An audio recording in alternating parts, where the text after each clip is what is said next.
Oh man, we getting ready to talk about this 5-game homestand against above 500 teams all on the West Coast. We're going to break down this upcoming Sacramento game. We could talk a little bit more about the All-Stars. And of course, this is the Knicks call-up show. So whatever you guys want to discuss, we can discuss. Make sure you call up at 646-995-8389. So look, I'm not going to make you wait any longer. Let's get to it.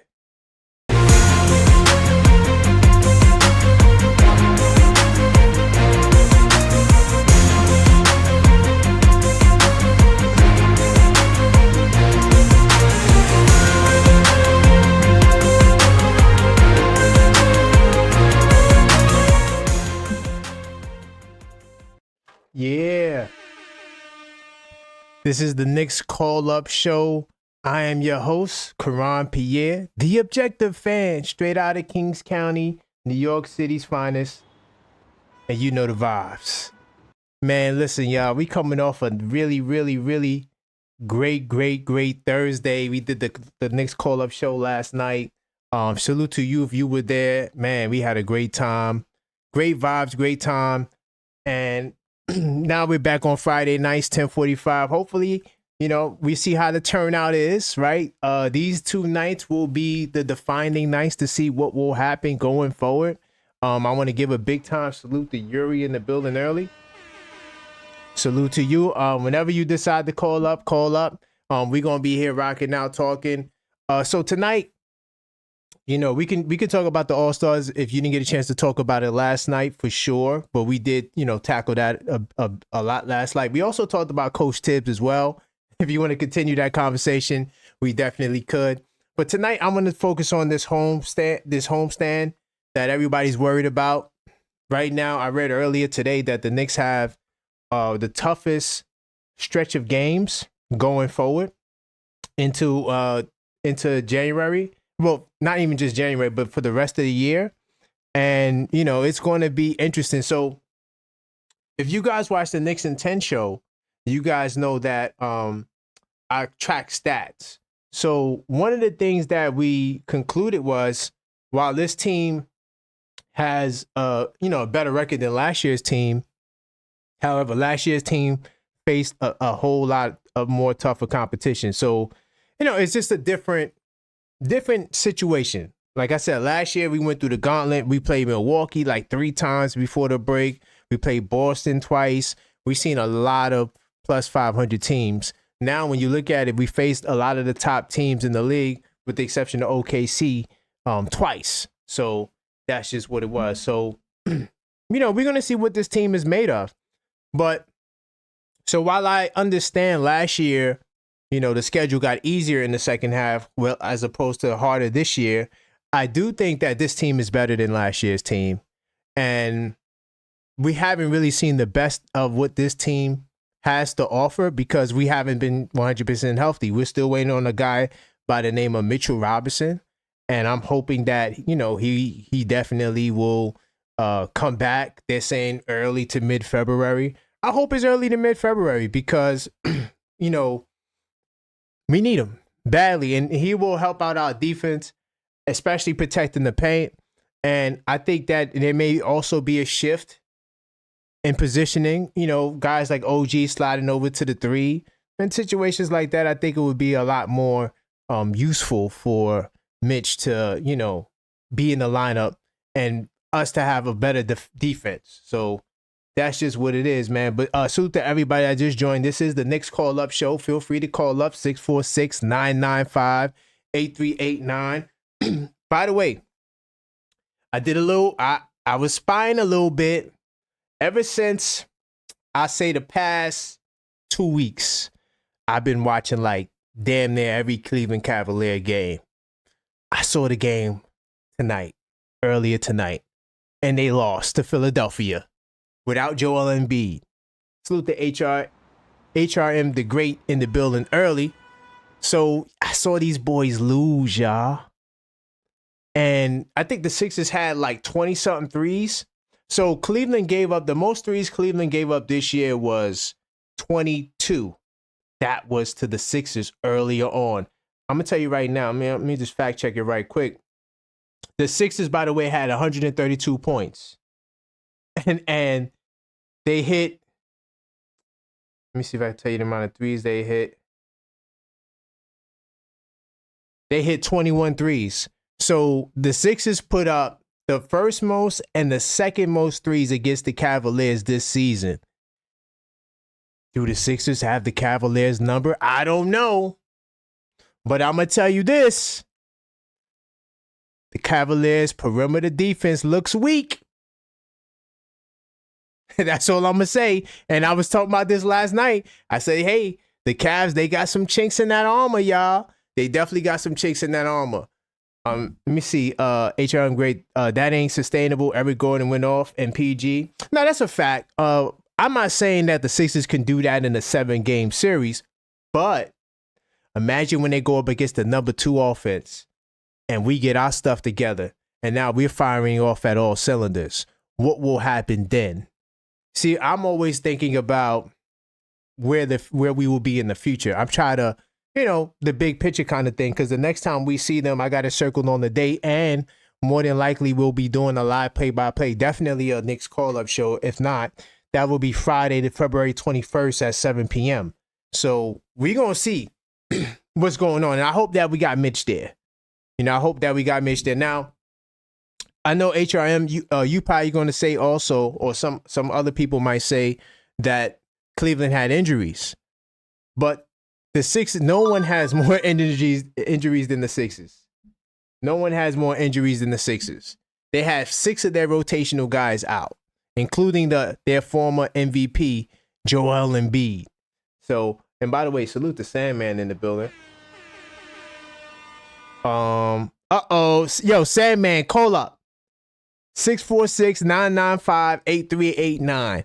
We were talking about Tibbs yesterday. I think you was in the chat too yesterday. If not, salute to you, man. But yeah, I'm still taking the Tom Thibodeau smoke. So if you guys want to call up and talk about Tom Thibodeau, we could also do that. I don't mind doing that. Maxine, I'm not sure if you're in the chat. I forgot to share this in the Facebook. So if you can share this in the Facebook, that would be great. So if you want the Tibbs smoke, I'm still for it. If the Tibbs smoke is here, if you want it. But we did really, we kind of, yeah, we definitely addressed it last night. That's all I'm gonna say. But we could, I don't mind doing it again. This is the next call-up show. If y'all want to talk about it, we can talk about it. But Cleveland though, that perimeter defense, suspect. Oh, by the way, this is why I like doing my homework and doing my little research on the ops, so to speak, right? Brad Daugherty, right? Salute to Brad Daugherty. He's a Cavs legend. He played back in the day. For those that you don't know, he's a commentator for Cleveland. So they were talking about the All-Stars and they was saluting Donovan Mitchell. He got his All-Star, 6 All-Star. And they said, oh yeah, the Knicks, they got 2 All-Stars, right? Brad Daugherty goes, let me see if I got the exact quotes, because I don't want to.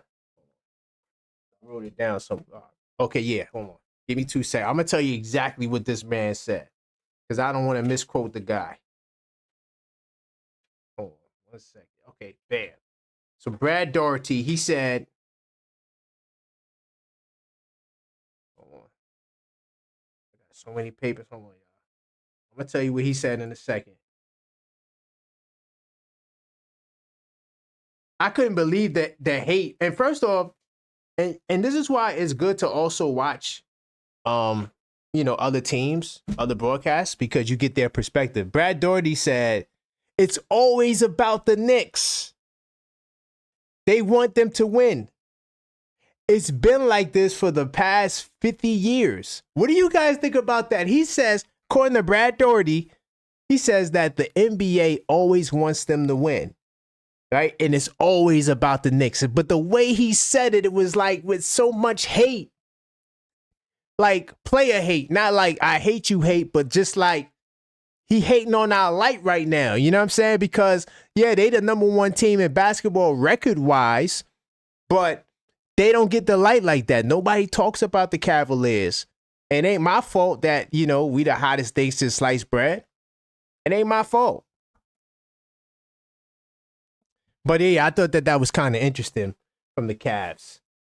Let me see. We love the call, but the people are sleeping at their. Oh, okay. No doubt, Sam, man. It's all good. We could chat. No, let's chat. Yeah. Whatever you put in the chat, I'll respond to it. Yeah, if you guys can't, I know it's kind of late. But to those of you who could call up. But if you can't call up, yeah, I have no problem looking at the chat, especially when we don't got no calls. Kind of like how I used to do the level-headed Knicks talk shows back in the day. So look, so Sandman, what do you want to do? Do you want to fire Coach Thibodeau? What is your end game for what the Knicks should do right now with Tom Thibodeau? Let's start there. Sandman. I'm curious to know. But while Sandman gets his thoughts together, the Cavaliers, man, I'm telling y'all, and I'm not just saying this because they lost to the Sixers. I was talking about this in previous shows and last night. I think that the Cavs is the Knicks' food. They're a good team for everybody else, but I just believe they're tailor-made, served on the dish for the Knicks. And I'm telling you, we gonna serve them. I just can't wait. I can't wait for the playoffs. I really want to see them in the playoffs, right? I know the way it's looking right now. We get to the second round. We got the world champion Celtics. We're gonna deal with them because they also got beat up the other night too by the Lakers. I saw the first half of that game. I got to go back and watch the second half of that game. And yeah, I'm just saying right now, guys, as long as the Knicks, get healthy, Mitch comes back, we're going to be a force. Let me see what Sandman's talking about. Unless, all right. Lo, if it was about the Knicks refs, wouldn't kill us every game. In the offseason. Oh, okay. So Sandman says in the offseason, let Tibbs go. Okay, now Sandman. Unless Leon forces him to develop the bench. I'm going to address that too. But Sandman, to your first point, what if Coach Tibbs gets us to the Eastern Conference Finals and we take the Celtics or the Cavaliers to 7 games and we lose, right? What if that happens? You still going to let Coach Tibbs go? Are you still going to let Coach Tibbs go? I really want to know that. As far as Coach Tibbs, Leon forcing him to develop the bench. Sorry about that, y'all. As far as Leon Rose forcing him to develop the bench, you got to understand something. For the majority of the year, our bench was hurt. Precious Achiuwa was out the first, damn near 2 months. Mitchell Robinson's been out. Landry Shaman dislocated his shoulder. We had half a bench, and we still waiting on more than likely our best bench player, which will be Mitchell Robinson, to come back. So we haven't seen our bench intact, not one time. Not that I'm trying to just be a Coach Tibbs apologist, right? I am advocating for Coach Tibbs. I'm not an apologist though, but at the same time, we hadn't had a complete bench yet, and Leon Rose did consolidate. And when he made the trade for Karl-Anthony Towns, he gave up 2 rotation players for 1. So there has been consolidation. And like we said last night, if Leon Rose is upset, and this is why we don't really know what's going on, but if Leon Rose is upset, then it's on him to get Tibbs more bench guys, because according to Coach Tibbs, he's just going to go with the guys who he trusts. Right. And the guys who he trusts have been the guys that's been there persistently. So let me see what you guys talking about in the chat. Okay, so we got a special caller in the building. Hello, caller. State your name. Where you calling from? Yo. Can you hear me? I'm not sure if you can hear me. Hold on. Let me get my mic right. Yo. Can you hear me now? Yuri? I hear you loud and clear, brother. This is Yuri. Yeah, I always got to set my mic before I talk. So, how's it going, Yuri? Salute to you. Salute to you. Going good. Having a good evening. Having a very good evening. How are you doing? I'm doing good, man. I love talking about the Knicks. There's no game, no distraction. We can actually have a level-headed talk, right? No one's in their feelings. We got some people in the chat. There's a guy in the chat by the name of Sandman. You see him, right? And he's kind of going in on Coach Tibbs, man. And I'm trying to have a level-headed conversation with him. He said that in the offseason, level-headed conversation. Yeah, we can have a level-headed conversation. He wants to let Coach Tibbs go in the offseason. So I said, well, what if Coach Tibbs gets to Game 7 of the Eastern Conference Finals? Are you still going to let him go? No. You know, I'm like, on no on that. If Coach right. Tibbs gets me to the finals this year, Coach Tibbs gets me to the final. If Coach Tibbs gets me Eastern Conference Finals this year, I'm not letting him go. Exactly. I'm sorry. It's Exactly. not Tibbs' fault that Cat got injured with a bone chip in his thumb. That's a fact. People got to understand that injuries in basketball happen. Period. Yep, you're End of right. story. You're right. I know there's a narrative saying Tibbs always wants his players to the ground, but injuries can happen at any time. I guarantee you we would have been in the Eastern Conference Finals last year if OG Anunoby did not get injured in the Pacers series. People are not understanding that. That's a fact. That's a fact. Yeah, you give us, even if I know that, Julius Randle doesn't have a lot of fans, especially now that he's gone.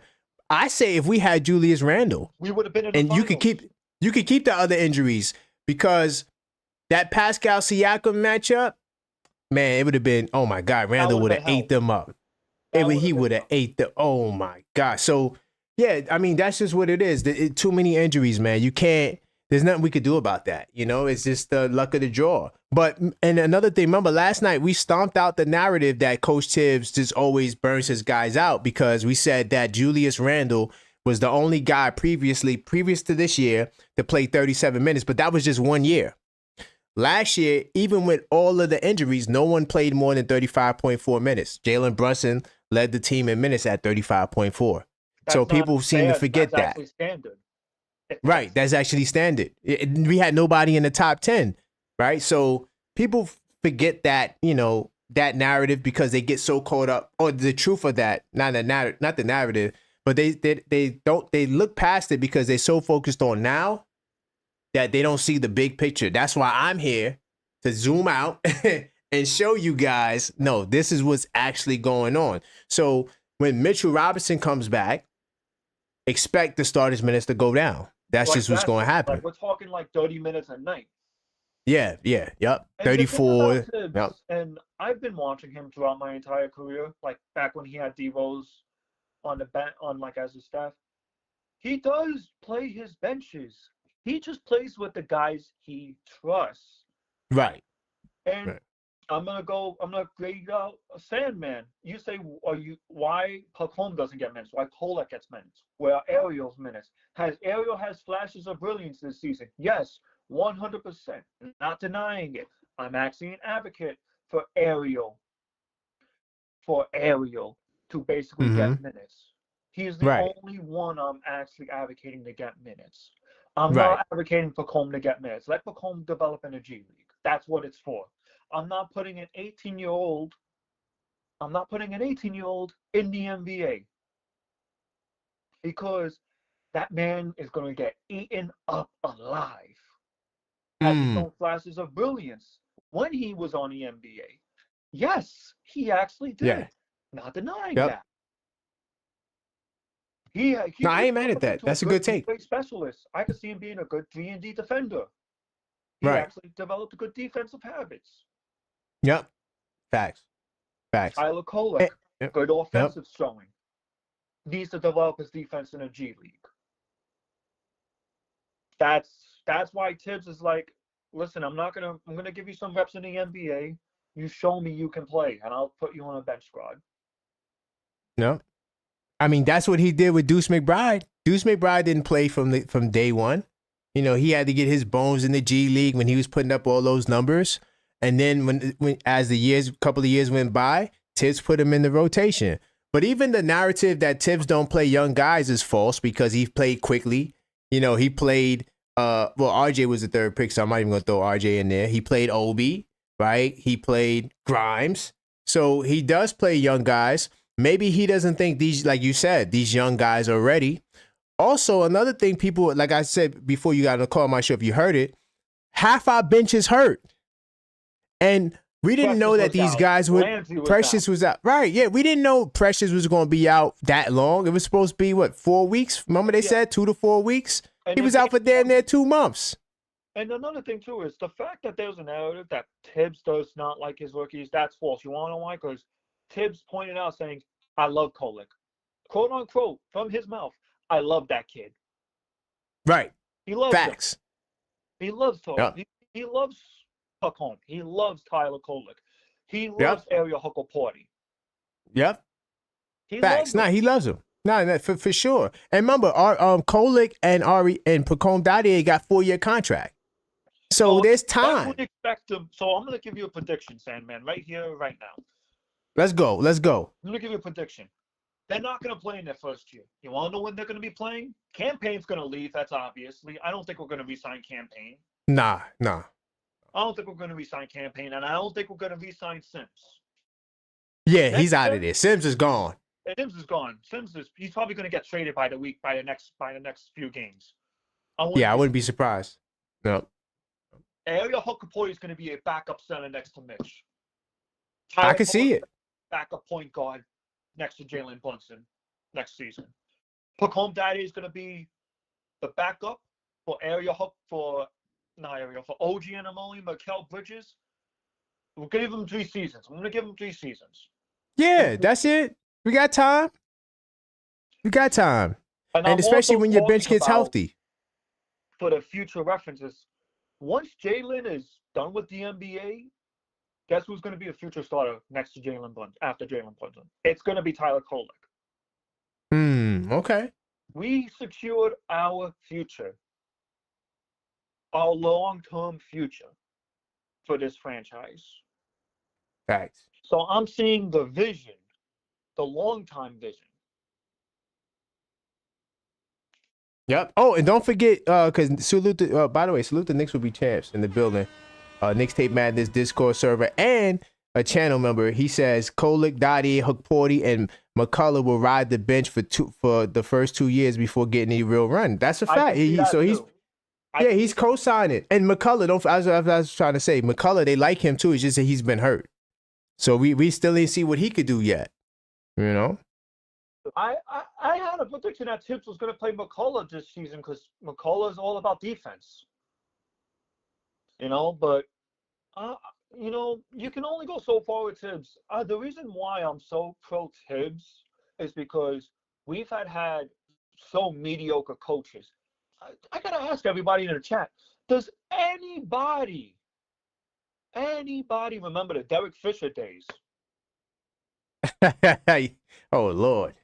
Yes, I'm going back that far. Does anybody remember when we had Derek Fisher, a head coach? Please. Oof. Tibbs is a major upgrade, regardless what you like to admit it or not. Yes, that's a fact. The guy's way too many minutes. Yes, he does. I'm not going to front on that. I hate when he doesn't pull out the bench when we're up 18 points or more when we're in the fourth quarter. I wish he would change that habit, but that good old habits die hard. He's stubborn. Fine, whatever. And I'm going to take shots at YouTubers now. So not shots at you, shots at other YouTubers. People are saying we should bring up TJ Warren. No, I don't want to bring up TJ Warren. He don't play no defense. Yeah, TJ Warren don't play no defense. He's a gunner. He's just going when he gets the ball. Yeah. Like that. So yeah, nah. If I see Moses Brown getting called up, though. I see Moses. I like the Chuma Okeke kid from Orlando. I think he's a good defender. Getting called up at some point.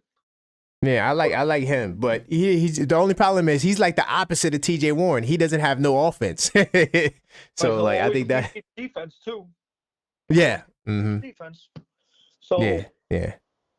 What I'm saying is that we shouldn't go after Tibbs' throat after every game. I get it. He plays too many men. I get it. He's a stubborn old man. I understand that. But here's the thing. Jalen Brunson's going to ride with him. Josh Hart's going to ride with him. OG Anunoby, who's been playing horrible these past few weeks, is going to ride with Tibbs. But not defensively, though. He's been playing really good on the defensive side of the ball. That's why we got him. Okay, maybe some people going to say, we did $200 million for a defensive player. That's too much. Okay, that's fair. Come in the playoffs. But that's his job, though. So he's doing his job at least.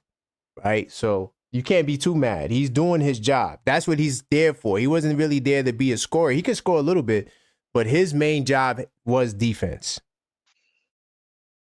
And also to Sandman, he says Jay Wright is available. I thought Jay Wright was retired. I thought Jay Wright was retired at this point, but you know who I heard that wants to do a comeback? One of the brothers that used to play with Kobe Bryant. Which one was it? Gasol brothers. One of the Gasol brothers wants to make a comeback. What are you talking about? Paul or Mark? Which one? Paul Gasol wants to make a comeback. Okay. But he got to be an assistant first. I don't know if I would hire him straight off the gate, because that's an experiment. I have suggested Hurley to coach the Knicks once Tibbs is done with coaching.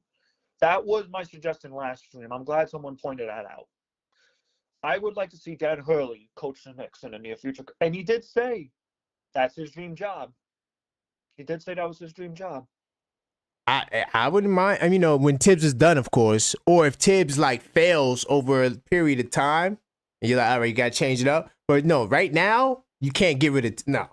But I'm saying like it's either Tibbs retires or Tibbs, we have to go in another direction. Hopefully that's not the case.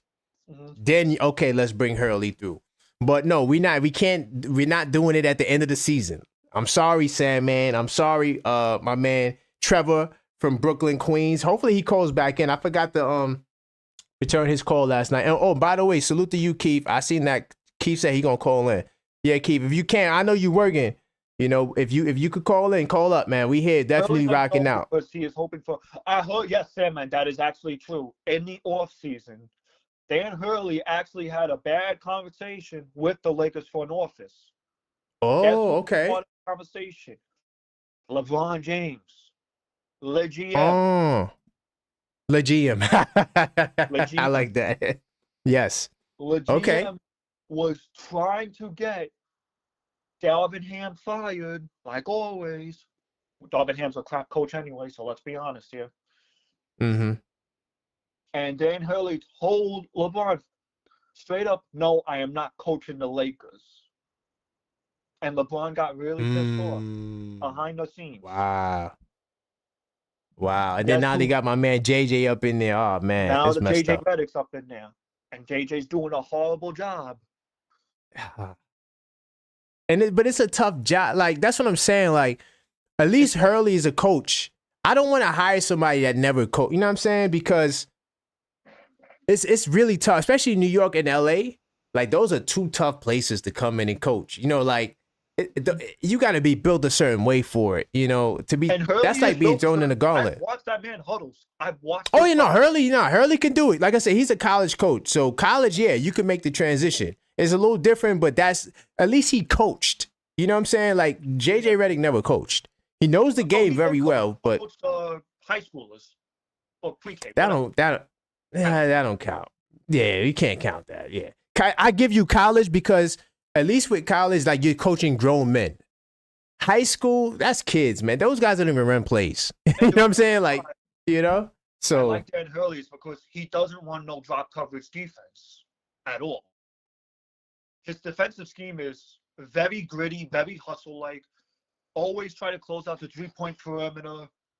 He has. I think he plays zone as well. I gotta watch how he coaches but he's very gritty coach.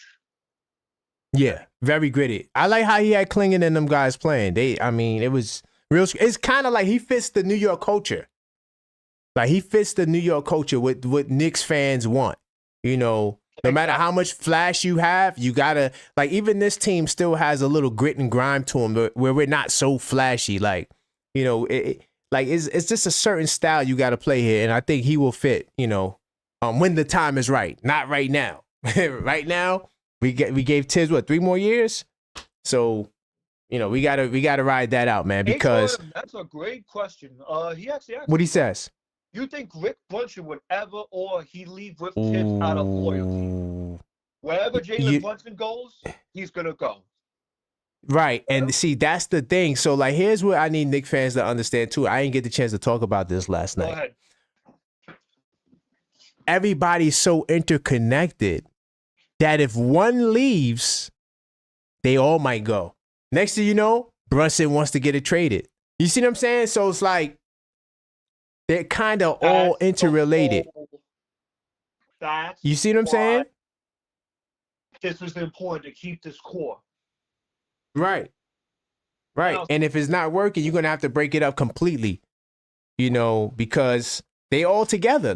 From Leon Rose, Tibbs. I mean, these guys they got so much personal ties that it's like it's going to be hard for you to remove one of those people, right? And then keep everybody else. You know, unless, like I said, Tibbs can. The only one that can really go is Tibbs if the team is not performing. Because then you have an argument there, like, oh yeah, you know, Tibbs is not doing what he has to do, so now we got to let him go, right? Now under that circumstance, you might can salvage it, but if it's right, hold on, Yuri, we had another caller. Let me get this caller. Just hold on, I'm gonna merge the call. All right, take your time. How's it going, caller? State your name and where you calling from. It's Keith, ATL. Let's go, Keith. Keith in the building. Hold on, let me merge you with Yuri right quickly. All right, Yuri, I got a special guest on the line. We got Keith back in the building. Yo, What's good, Yuri? Hey, I heard what y'all were talking about as I was wrapping up. Okay. I said last year, really when they got Dante, I made a statement. I didn't call, but I made a statement in some of the chats that we have officially hooked our wagon to Jalen Brunson. It's in my opinion, nothing is going on. Whether we all know how Leon is real quiet on all his decisions, things come out of nowhere. But I don't think there's any moves being made going forward that JB doesn't sign off on. That's what I think. Even Dante being shipped out for Cat. That nothing. No roster, no real player movement is going to happen without JB signing off on it. We have hooked our wagon to, we're going to go as far as JB going to take us. He's our new Clyde. Really. He's this generation's Clyde Frazier, or what the Knicks want him to be. And I guarantee you that Cat trade would not be possible if Jalen didn't. That's what I'm saying. If he didn't sign off on that, Cat wouldn't be here. That's just my opinion on it. And I'm a big Dante guy too. I did not want Dante to get traded. Not at all. No. And I think there's a world where he may come back maybe next season or so. I mean, they can't get him back this year at all. No, Keith, you said that. There's no way. Dante got injured. Yeah. He's officially out for the season. Yeah. You serious? He's out for the season? He might be gone for the year. Yeah. I seen that. But I didn't see out for the season. Oh, wow. He got hurt right before the Knicks game. Yeah, I saw that game too. Yeah, that oof. That was a big That's blow. tough. That's a big blow, man. And then now Randall, what are they gonna do with Randall? Yo, the Minnesota Timberwolves, I mean, Leon Rose, he's first off. You know that, right? That's not a joke. Listen, guys, Leon Rose is so great. He completely messed up the Minnesota Timberwolves. Yeah. Yo, he completely messed them up because now what are they gonna? They're gonna let Randall walk?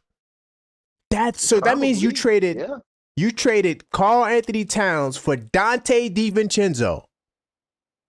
That's a huge fail. I'm sorry, guys. That's not the. Come on, bro. You can't just let Randall walk. Objective. I watched a video about that trade. This look like it's going to be the worst trade for this decade. In my opinion, I think Minnesota's going to have two of the top five with Cat and Gobert. Gobert for Gobert, and then giving up Cat for what they got back for Cat. I think those two trades could go top five all time. I mean, this is how you destroy a franchise in 1, 2, 3. Man. And now they're struggling in the play-in right now. Mm-hmm. And we all know the West is no joke. You know, you can look at a team and you can say, okay, a team's just playing bad right now, but a team is not, like you can tell that when a team, you got 10 minutes to go or 5 minutes to go in the game and the team is down 10, you can can tell there's some games where you're like, okay, this team ain't coming back. They've already kind of let go of the rope. Even with plenty of time left, they're not really showing you anything to let you know or let you think that they can come back in that game. That's how I look at Minnesota right now. Minnesota is pretty much like playing out the string.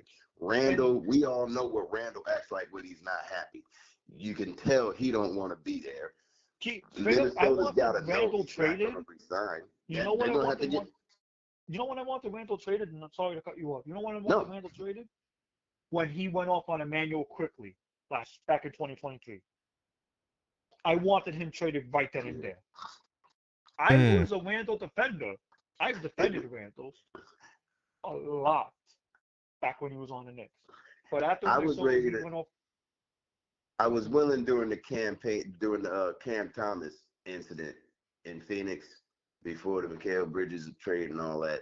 I was willing at that point, but the whole thing that I was saying, and even with the Karl Anthony Towns trade, I was saying it's easy to want to get rid of a guy, but how you going to, it's not easy to replace 20, 10, and 5 a night. You know, that's all NBA numbers. It's hard to replace that. Now, luckily, Leon was able to find the one of 3 or 4 trades out there where, you know, we could get equal value or production value for Randall, because it's hard to replace that, bro. And he's just not getting he's not getting that in Minnesota now. But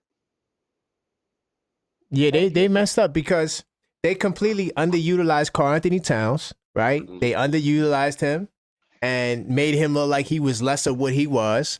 Now he comes to New York. He's an all-star starter, first time in his career. We didn't even get through a whole season yet, and he's already doing stuff already that is just out of this world. And I got it up, by the way. I got the standings up on the screen right now. Everybody can see it. The Minnesota Timberwolves are 23-21.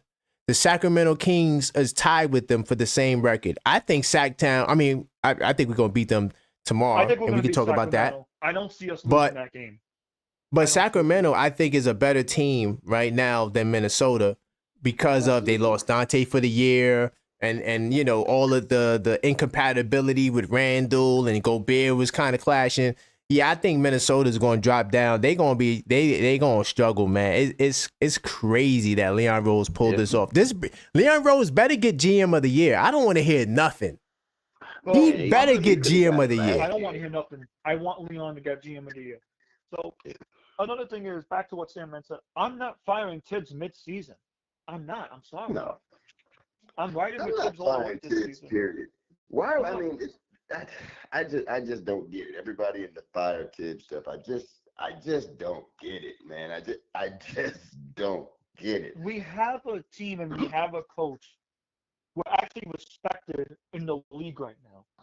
Finally, after a whole decade of trauma, after a whole decade of sorrow, after a whole decade of despair, does nobody remember we were a laughingstock for the last 10 years?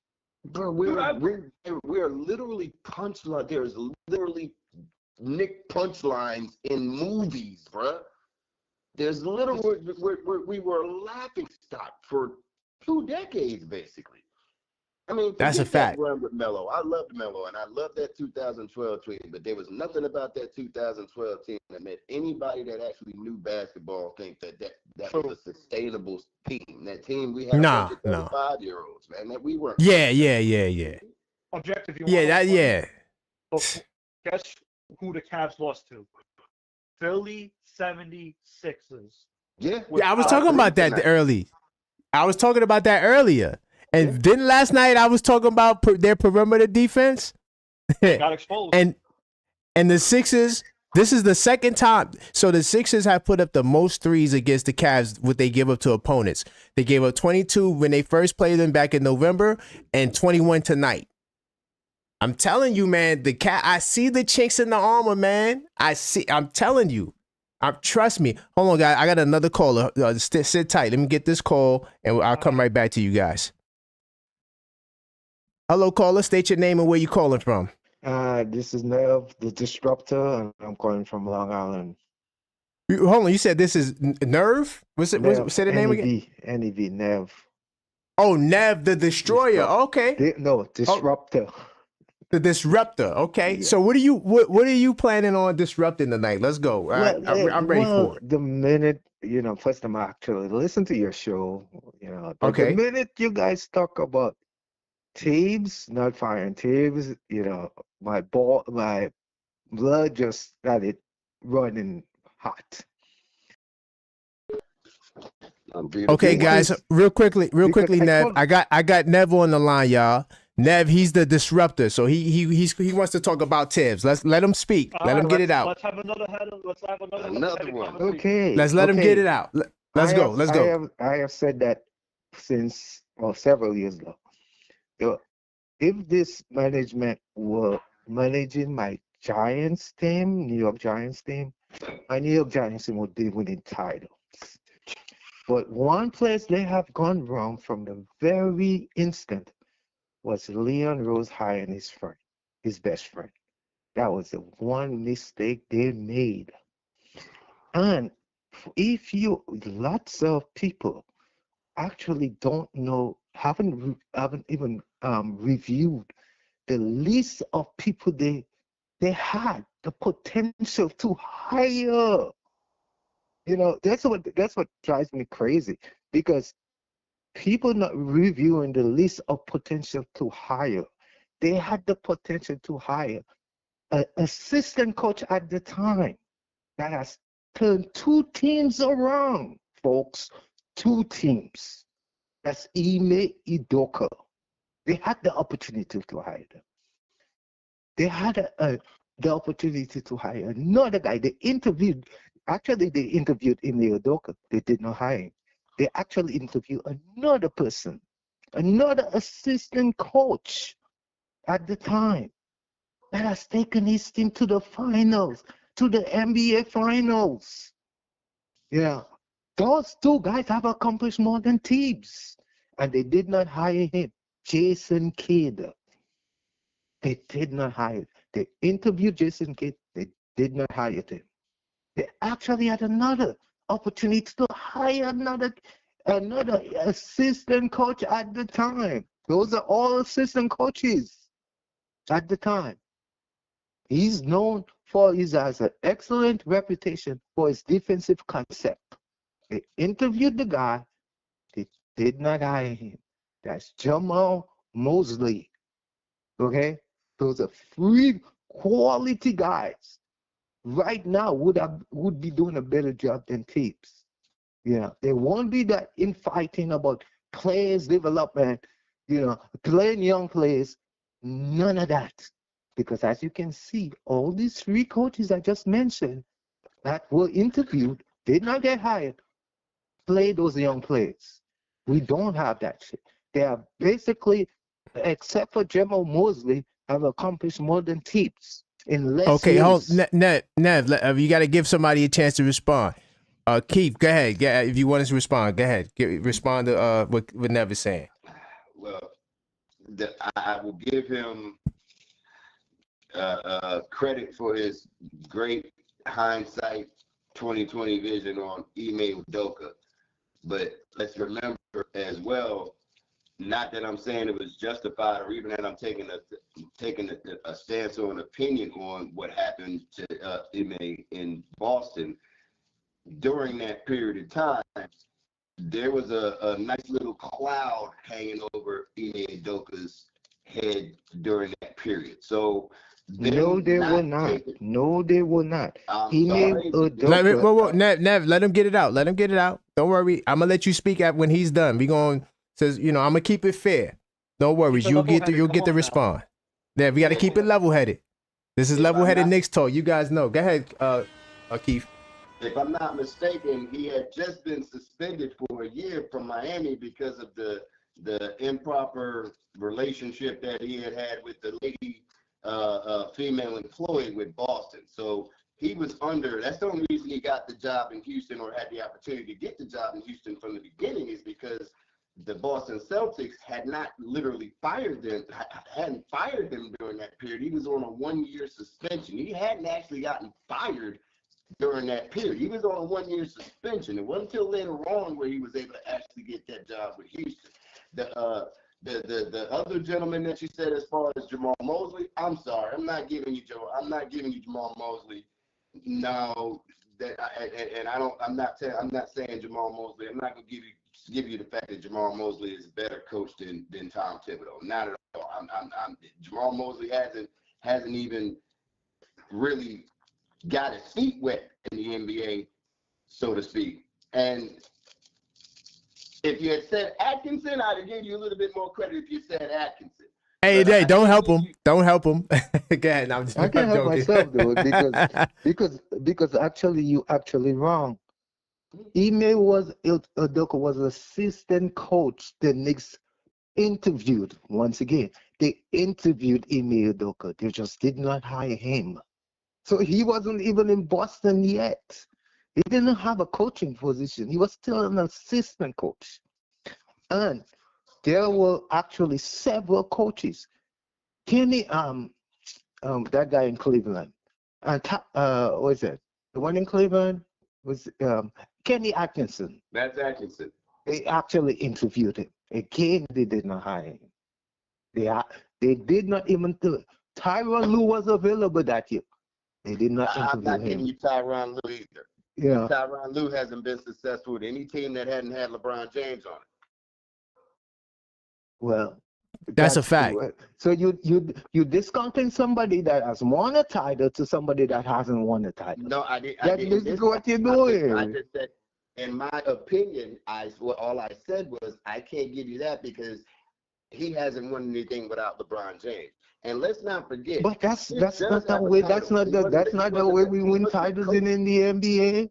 It's because we have a certain player that can help us win the title.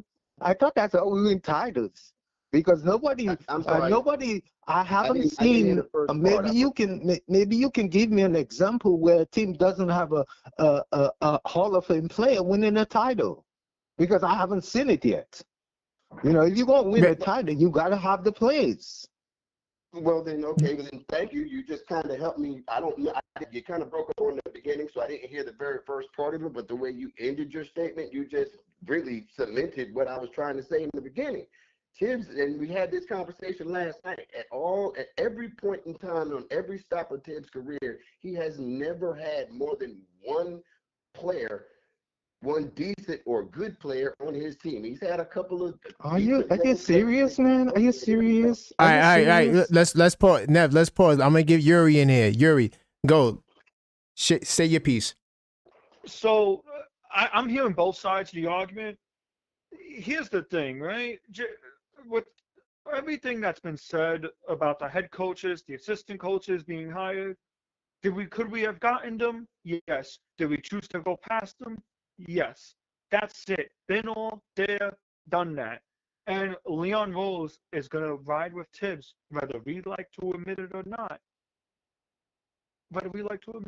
Leon's going to be riding with Tibbs.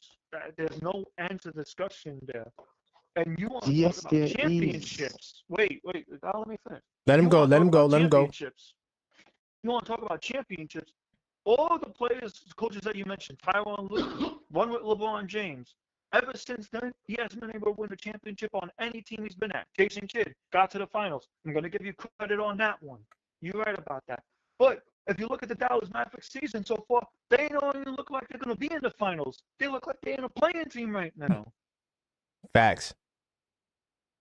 And another thing is that you want to talk about assistant coaches. Could we have gotten Kenny Atkinson? Yes. I'm kind of tight we didn't get him. I will admit that. I'm kind of tight we didn't get Kenny Atkinson and we couldn't keep him. He decided to go to Cleveland with Donovan Mitchell and everyone else. Who do we get stuck with? We got stuck with Marquis. He didn't decide to go to Cleveland. No, I think he meant Johnny Bryant. Did not hire him. That was Johnny Bryant. That was my bad. Yeah. Go ahead. That was my bad. Can I say something real quick? I just want to make one real quick point. As it relates to excuse me, go ahead, Yuri. I gotta do something real quick. My daughter just came. Hold on. I'm sorry. Go ahead. Like the whole thing about Tibbs, Tibbs changed the culture in New York. Why am I firing Tibbs for everything that he did for New York? I get it. He has his stolen ways. He's playing the bench. He's trying his damnedest to develop the bench this time. He's And not doing overall, that. He's not Hey, doing that once you're again. not gonna tell me he's not doing that when No, he's Yeah. not. had. He's not. He has done it in the past. I'll give you that. He Oh, has so well, there you developed the go. pass. Because look, this is my problem with Tips. The things he did was for survival. Okay, he has played young players in the past. We saw it with our young players. We saw it with Obi. We saw it with Quickly. We saw it with RJ. You know, and there was Grimes. We saw it. Once a He Nick, has always a Nick. Let's done go. all those things in the past. So coming you know, in this year, if I am management, I'm going to expect this guy to do the same thing because we are planning to win a title. I hey, don't expect him to stick. you realize we wouldn't even have the same team if the management had went a different direction with the coaching. This team was built and laid out to help to get Tibbs the players he wanted. We all had discussion about the one little mismatch that he did in 2021 when we brought in a new backcourt. Outside of that, this team has been tailor-made to fit a Tibbs model type team. Period. Top to bottom, every player that's come in. You get these polls around the league saying that the players don't want to vote for Tibbs or play for Tibbs, but every single player on that team that we have now would kill for him. Are we gonna forget That's the fact. infamous Josh No, Smart? we- Your dude, star? Right, one at a time. No. You are making an One at a time. assumption. Wait, That's Nev, what let him you're get it out. doing. Yo, keep it level headed. Keep it Keith. level headed. Come on now. Yeah, let's keep it level-headed. You Keep. are making an assumption that's what's going on here. But Hey, that's Nev, not let him outside- let him land his plane. Go ahead, Keith. Land your plane. I'm gonna let Nev get in. Then I gotta get in. I didn't even get in yet. But go ahead. Yeah, all I'm trying to say is the front office has done something this time as it relates to Tibbs that we hadn't done in the past. We kept for years. If you're a Knicks fan, and you have to admit, for years we've been trying to put round pegs in the square spots and everything else. We've been trying to mismatch things, and even with D'Antoni playing his way, and we didn't have the players to play that way. We finally put our faith in a coach, a proven coach, and we gave that coach the players to play his style. The coaches that you're referring to are the other people that you're saying that we could have had as head coaches. First of all, they were assistant coaches that hadn't done anything. We didn't know what they had. We didn't know what style they were going to bring because they were never a head coach. We knew what we were getting in Tibbs when we got him, and we built a team to play his style. And look at what's happening. That's why management right. shouldn't have hired him. Period. All right, go ahead, Nev. Because Go ahead. they Get your point knew out. what they were getting, but because they didn't hire him out of merit, out of what he has accomplished, they hired him out of nepotism. That's what happened here. His friend, his best friend, hired a coach that is the best friend too, not because of, hey, this coach has the best qualities, the best asset to coach this team. This is nepotism at its worst right here. That's what you're looking at. Well, That's why we got this coach. Picked the right guy because we won 20 games before Tibbs, 17 the year before that, and 21 the year before that. And since Tibbs has gotten here, we have not won less than 37 games, and that was on a bad year where the front office made the single only mistake that they've made. Other than that, But they won a minimum. again, But Nev, hold on. Nev, let me get it. I gotta get in. I'll let y'all rock. Man, this is a great show. By the way, if you guys listening to the show, y'all want to call in, you disagree with these guys, you disagree with me, 646-995-8389. I got to give a salute to some of the people in the chat. Salute the buzzer beater. I see you. And Kenyon and Knicks will be champs. You guys are making some good points. Chat, Sam, you making some good points too. But I gotta chime in really quick. I'm gonna keep mine brief. Nev, the disruptor. I don't feel the disruption. I actually feel like you're kind of like, I know you're speaking against Tibbs, but I feel like you're kind of making our point. In terms of the nepotism, I'm going to focus on that. You're acting as though this is I don't want to go there, but I'm going to go there. This is the Knicks call-up show. You acting like this is a Bronny. You acting like this is a Bronny James scenario where you're drafting a player that is not qualified for the job. Coach Tibbs is a decorated coach. When you go and you look at Minnesota up until they got Chris Finch, and it's really Ant-Man. Ant-Man, helped take that team to the next level. But I'm going to give Chris Finch his salute, even though the Wolves don't look that good this year as it stands right now. So the Wolves were in disarray. Coach Tibbs was the best coach they had during that stretch. You talk about the Chicago Bulls. Everybody likes to say, oh, he ruined the Bulls because he overplayed them. So why the Bulls didn't bring in another coach to even give them a 500 season? If you go look at the Chicago Bulls throughout the years, you will see their glory years, 60 wins, 52 wins. That was with Coach Tibbs, right? So when Leon Rose gets the job, right? And does he have a relationship with Coach Tibbs? We all know there's some interweaving things. That's why we got hit with the tampering for the $200,000 fine, right? We know that, hey, these guys were kind of entwined with each other, but it's not because Coach Tibbs is not a good coach. Coach Tibbs was more than qualified. He was an assistant here in the 90s.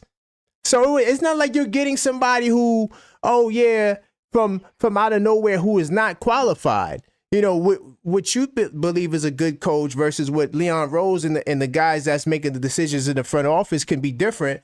But we both can agree that you said it earlier. Coach Tibbs have shown you he could develop guys. He's developed RJ. Yes, he developed quick. yes, So I have said that.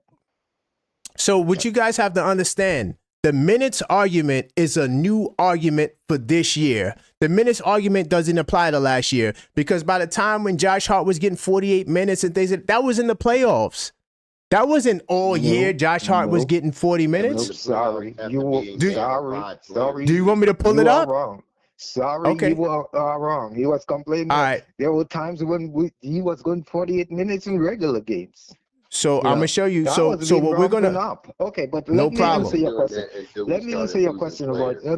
Can I answer your question about different places Coach Tibbs been? Yeah, go ahead. When Coach, because we want to say, we have a tendency of saying, oh, the next guy did not win any game, did not have a better record than Coach Tibbs. But how Coach Tibbs left that organization? You guys are not concentrating on how he left the organization. Did he leave Minnesota in a prime position for the next guy to just step in and win games?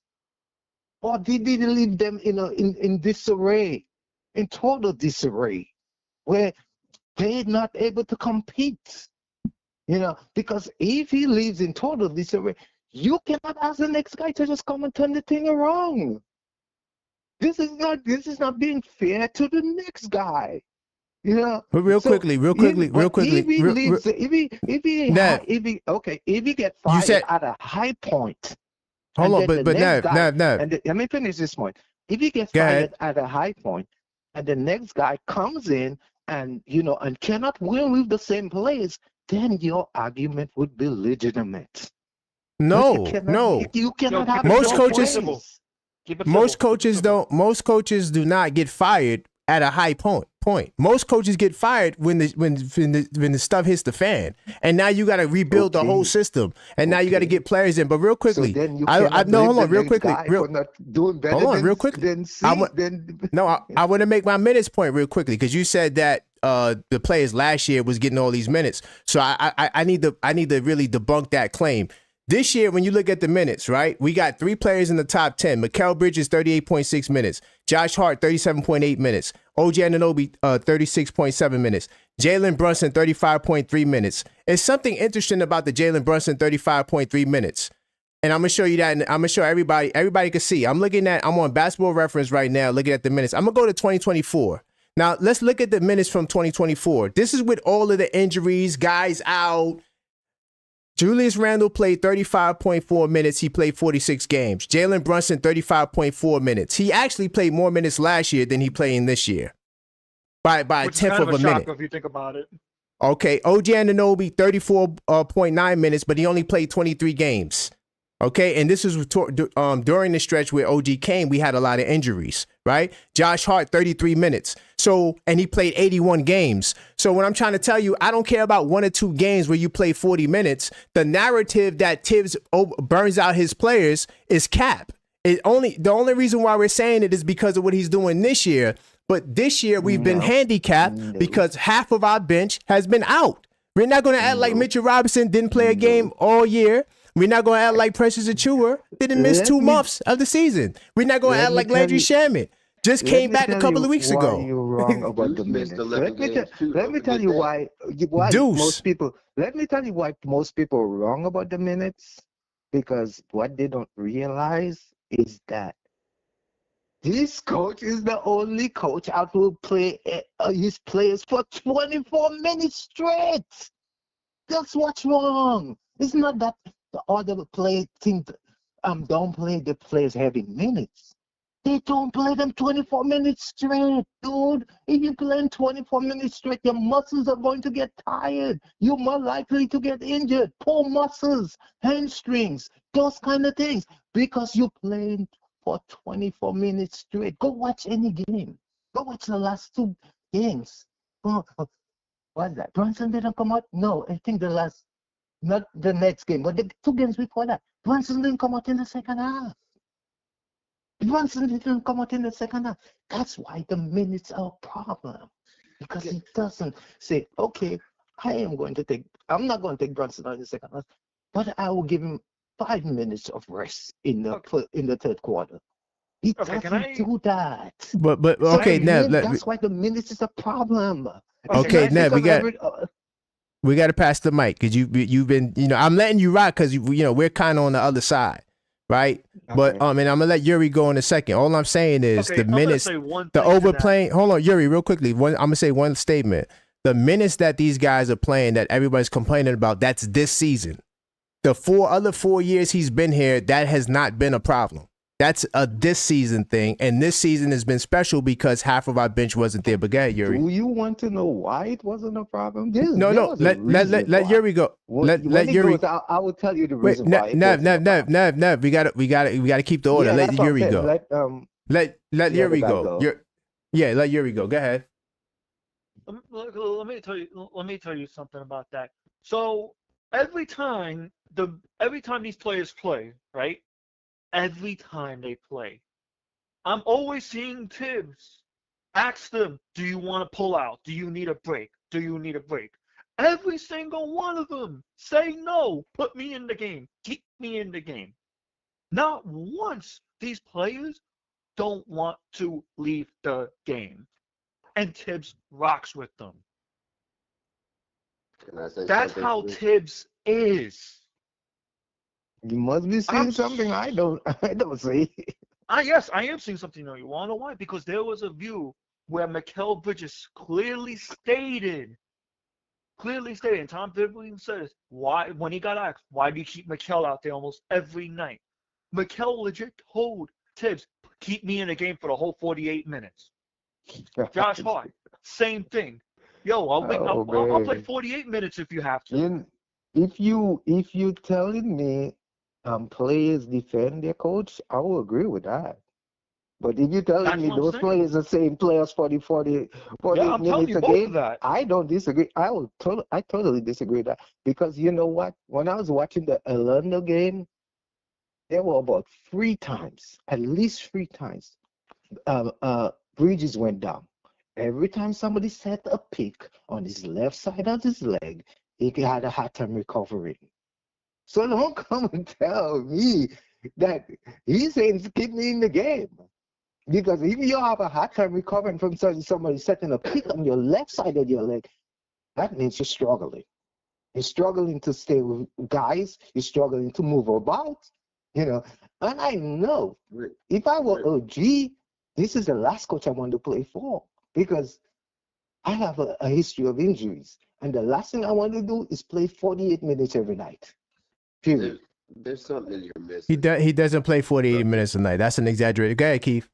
Yeah, it wasn't an exaggeration. There's a couple of things that are being missed, in my opinion, about Tibbs. And as soon as I say something that's not a fact, please stop me in my tracks. But last year, we lost so many players to injury, and not just random, 10-minute guys. We lost our starting center. We lost our second team All NBA power forward.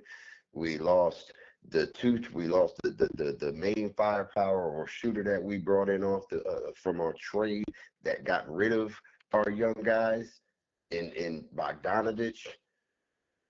When the playoffs came and the late end of the season came, our guys were getting hella minutes at a necessity because we started running out of bodies. We literally ran out of bodies against Indiana. Otherwise, we're playing in the ECF against Boston. This year, I've said I can get the games. I said last night, it's hard to have a conversation, especially after a Knicks loss when Tibbs played starters 40 minutes. But there's a reason that he's playing the starters as many minutes as he's playing them this year as well. Our bench, we haven't had a good or complete bench the entire season. We still haven't gotten in, and we won't until Mitch gets in. But that being aside, we have two starters, major pieces of this offense, of this team, that have to gel. So the more minutes that they can get together on the court this time of the year, the more it's going to benefit us come playoff time, because every contender in the league has had their core together for multiple seasons. They are so far ahead of us chemistry-wise that I understand why Tibbs is playing these guys even when it's not necessary in a blowout, because he needs to get that pick and roll play run an extra 5 times this game, because we're not playing a team that's going to really hurt us. If we're stumbling or if we're shooting bad, so what? We need this practice time, because they don't practice during the league, during the season. They ain't going to practice during the playoffs, that's for sure. Yeah. All right, so when we go ahead, get to Keith. the playoffs, Land your plane. we'll appreciate this time more, that these extra 5 or 6 minutes a game that these guys are playing on the court together, when it comes time to having to actually win something in late May and early mid-June. That's all I got to say. I mean, everything you said, I'm not debating it, because you're not saying anything that's not factual, but there's more facts than what you're just saying. That's all I'm trying to get to you. There's more facts than the ones that you're bringing out. So Nev, real quickly, and by the way, I got some more callers coming in. I'm gonna get to the next call in a second. I do gotta say what's up to the great Maxine. Salute to Maxine in the building. So you guys gotta be on your best behavior, because you know she's gonna go in. Great conversation. I appreciate it. Keep the calls coming. I'm getting ready to call back the number that just called as well. Nev, I appreciate the call, brother. Any final words or things you would like to share? Yeah, let me make a final point. Okay. Let's go. Number one, we are not the only team in the league trying to win a championship. There are other teams with trying to do the same thing like we're doing. So, and they don't do what this coach is doing. Okay. How many contenders are in the Number two, does all these things. We could put 10 teams that's trying to contend, or believe they're contenders, because they're not going to believe. They're not going to believe. They're not. 40% of their starting lineup is new this year. You tell me which contender. Can you sit there? Can you sit there? Hey, one at a time. Can you sit here? Can you sit here and tell me Memphis is not a contender? Memphis is playing 2 rookies. Can you sit here and tell me they're not a contender to maybe come out of the West? They're playing 2 rookies, dude. 2 rookies. They're playing 2 rookies because they're playing 2 rookies. They're playing 2 rookies because they're dealing with injuries as well. See what you're saying? Are we not dealing with injuries? Are we not dealing with injuries? I don't know how we do so different than Memphis. Our rookies aren't as good as our veterans, though. We don't have the same options that they have. But we don't have with the, you know what? If you want to tell me we don't have the veteran at time because they are hurt, I can understand. But we do have other players this guy can go to. And now your point is that we are in a catch-22, because now he did not develop a bench, and now we don't have a bench. So because he never took the time out to develop a bench, people going to say, oh, we don't have a bench. Because it's a catch-22. He never created a contingency plan. a backup plan for when players eventually get hurt. So when a player get hurt, if we go one player, if there's one player that goes down, one of our better players, we are in serious trouble. Because what Memphis did, this coach did not do. Okay? Give these young players some minutes. Let's see what they have. Baby them around the line because they come out from college. They haven't played 82 games. You can baby them, give them some minutes. You rest them, don't play them, then give them some more minutes until when they get to about 40 games. Because you know they can handle a 40-game schedule the rest of the way. But by that time, you have those guys with some experience. You can count on them. You have some more trust in going to them. That's not going to happen. So when somebody goes down, we in deep shit. I disagree with that, but brother, I'm a bring in this next call. Keith All right, man. and Yuri, I got it. you guys can hang in. You guys can hang around if you want. But yeah, but I appreciate. I got you. I'm gonna save your number. All right, I gotta go. So thanks for the call, man. Thanks for taking my call. No doubt, brother. I appreciate it. All right. Yeah, All same, right. man. Yeah, Knicks 25. Once Wemby hits the prime, I don't think their Knicks window is. So I think they got a lot more time. Yeah, before and Wemby hits his also prime. salute to the chat. Salute to the chat. Everybody that just joined in. This is the Knicks call up show. If you do call and I miss your call, I'm gonna call you guys right back real quickly. Let me see if I got the updated schedule. So I just wanted to let you guys know that the next call up show next week, I think we made a decision. I was talking to Maxine. We gonna stay with Fridays for now. So next Friday, not at 9. I don't know why that keeps showing at 9 o'clock. Next Friday at 10:45, the same time tonight, we will be rocking again next Friday. I just wanted to make that quick announcement. And of course, we got the podcast on Monday at 6 o'clock. I don't know why this old flyer is showing. I'm gonna change that. in a second. But I just want to let you guys know that. And let me get this other caller. Sit tight, guys. I'm gonna merge him in once I get him on the line. So like I said, guys, keep the calls coming in. This is a great conversation. Look, I let you guys rock, and I'm gonna make sure the conversation stays fair. You know, if I got more people on one side, I'm gonna give the other person on the other side more time just to keep it balanced. So let me give this guy a call back. 929. Hit that like button, like Maxine will say. All right. Hello, caller. What's your name? Where you calling from? Yo, it's Hector, man. I'm from Queens, but I'm in Houston, bro. Oh, salute to Hector. Selected Yo, from what's Queens, good? but now in Yeah. Houston. That's what's up, Yeah. man. What's on your mind, brother? Yo, I've been hearing you. Can you guys hear me first of all? Am I coming in clear? Yeah, I can hear you. I'm gonna merge you in. That is going on. We can hear you. We can hear you clearly. Okay. Go ahead. All right. Go ahead, Hector. All right. So I'm gonna let y'all know, Okay, man, huh? because yo, what's up, man? What's up? Listen, I'm gonna let y'all know. I think you guys are really overlooking the whole situation on the minutes and stuff like that. I agree. I think the starters are playing too much minutes, but you guys are completely forgetting the whole thing. So I'm gonna break it down for you. System-wise, Tom Thibodeau doesn't run a great offense. If you look at every 10 possessions that the Knicks have the ball, I would say maybe at 5, 6 possessions, the shot clock's at 7, 6, 5, and they're running ISOs.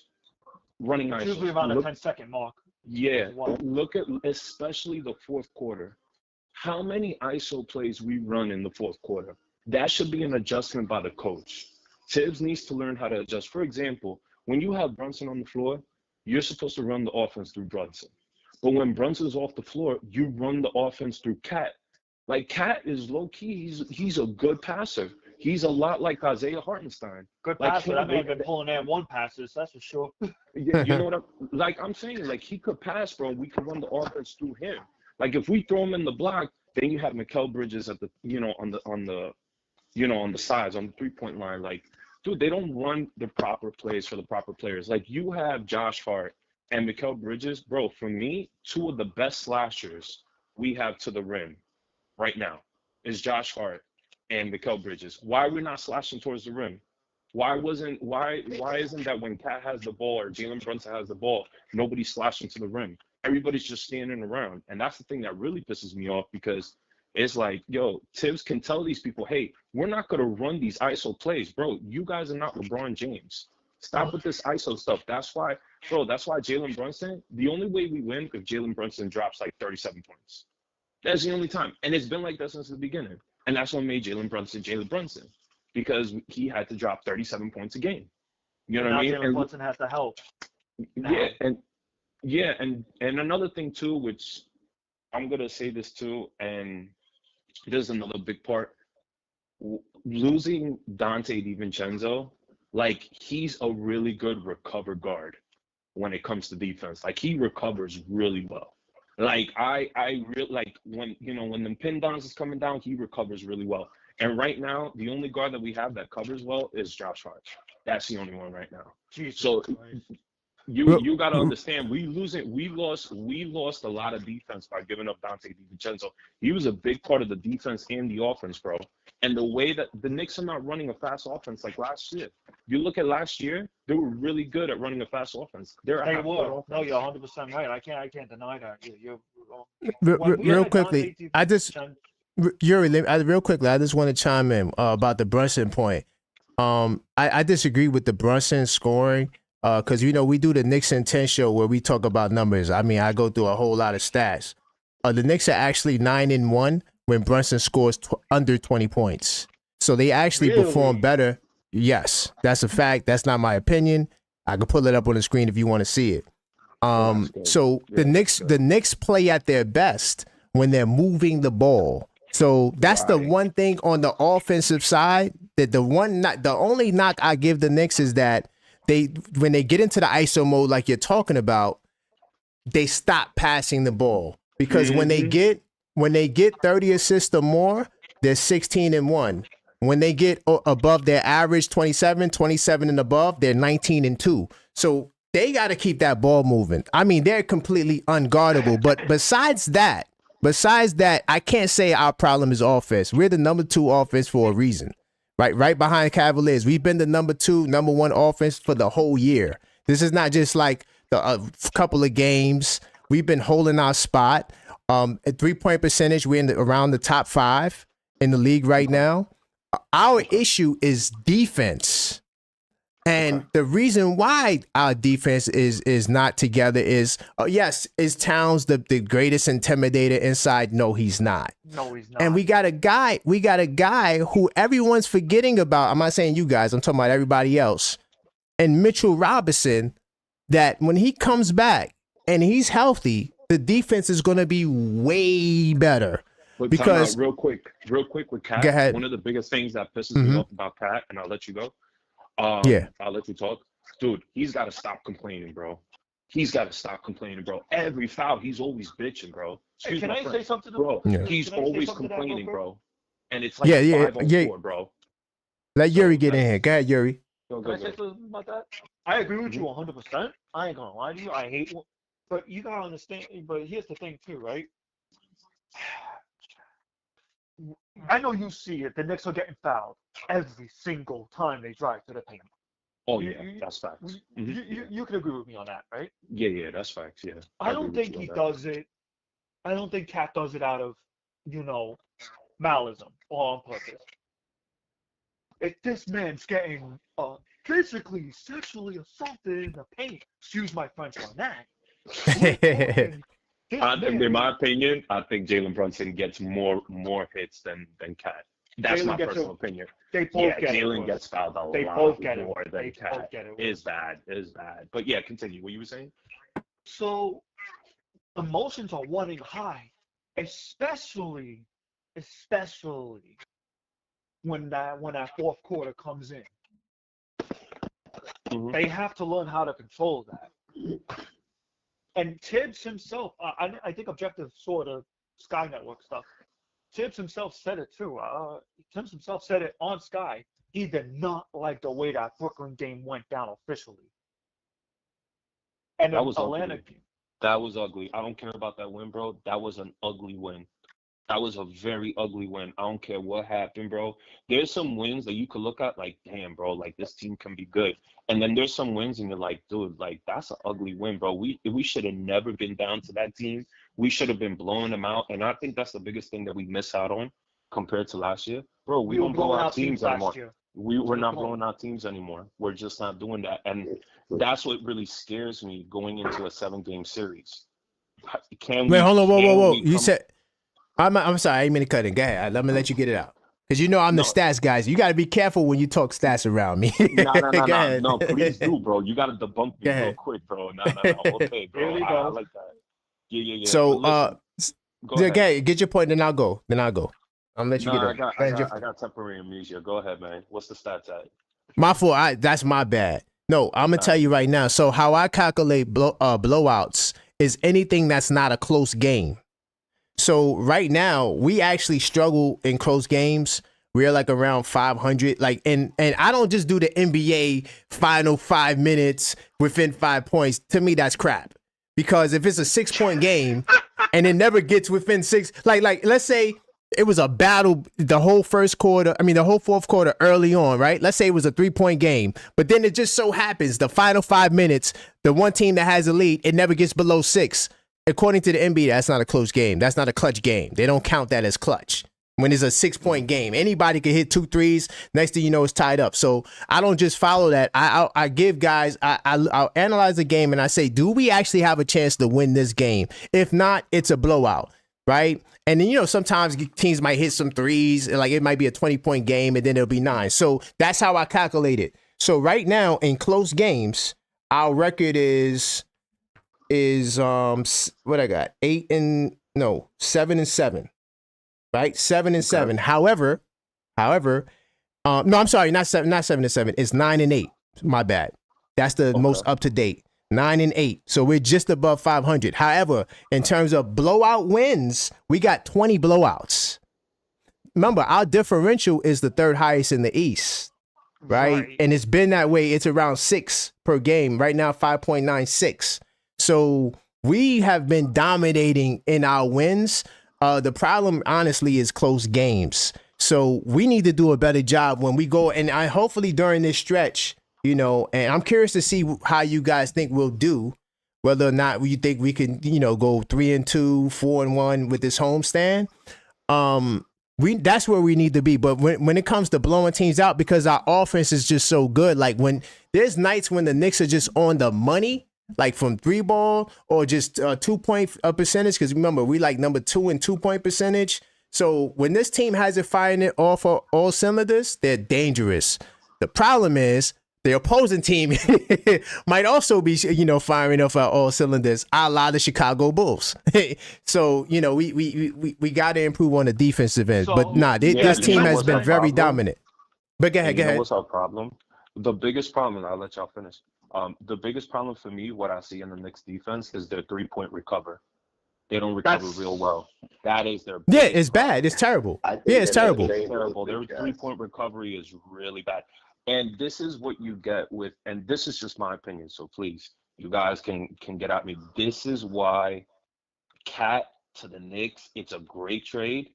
But you guys really don't know. Like defensively, I could see why he has defensive liabilities. Great rebounder, bro. Like he's an amazing rebounder. I ain't taking nothing away from him.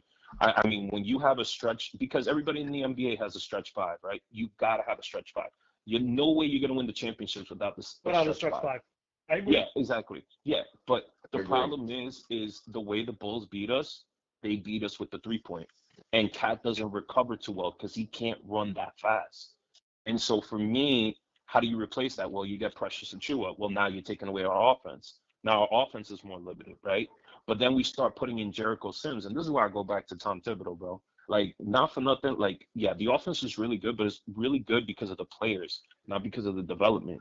And so at the end of the day, we got to come up with a really good bench for that second unit to come in and create an offense, bro. Because not for nothing, bro, I want Jericho Sims out of there, bro.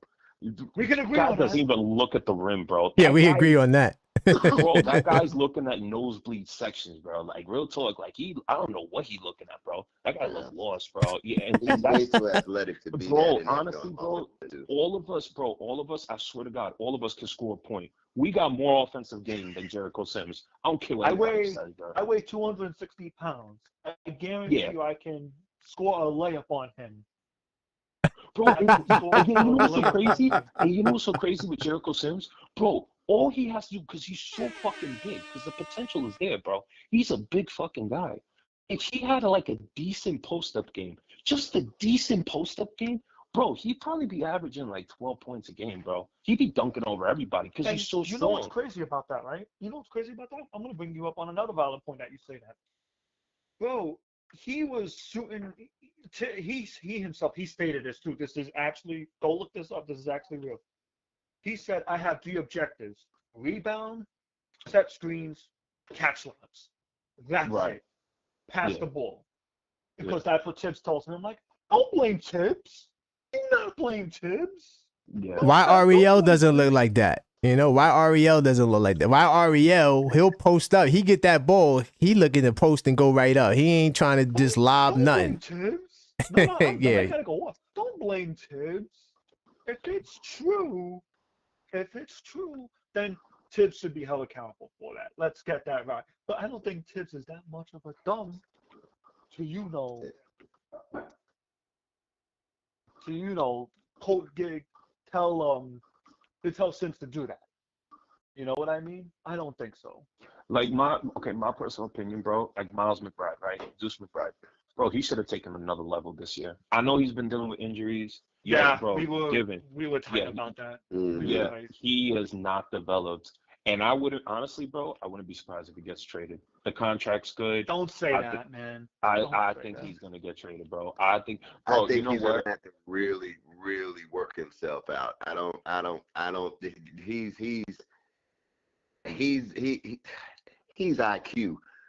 he's what IQ was to Tibbs. And you know what? I always try to, bro, and I really wanted to know, bro, what was in the trade details that the Grizzlies wanted for Marcus Smart?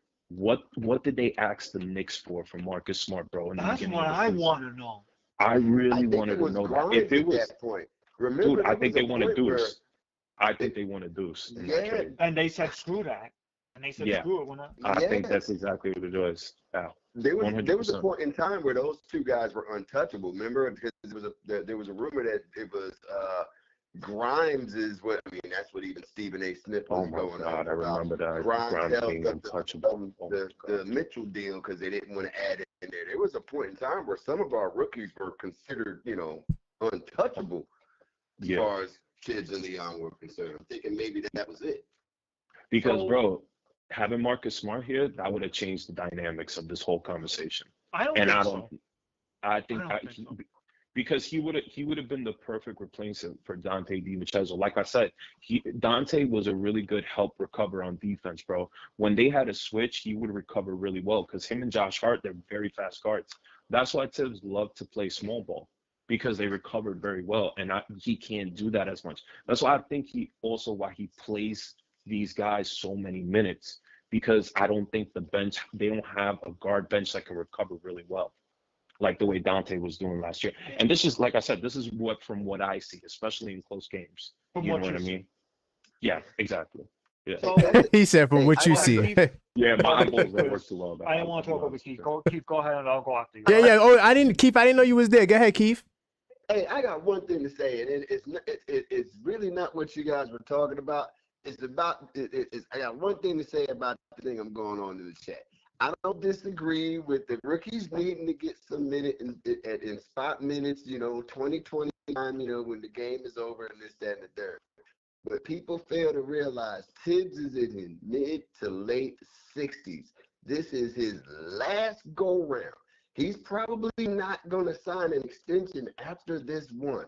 He is not going to trust a young guy when he knows his window is as long as this contract he has in front of him. It's That's true. it.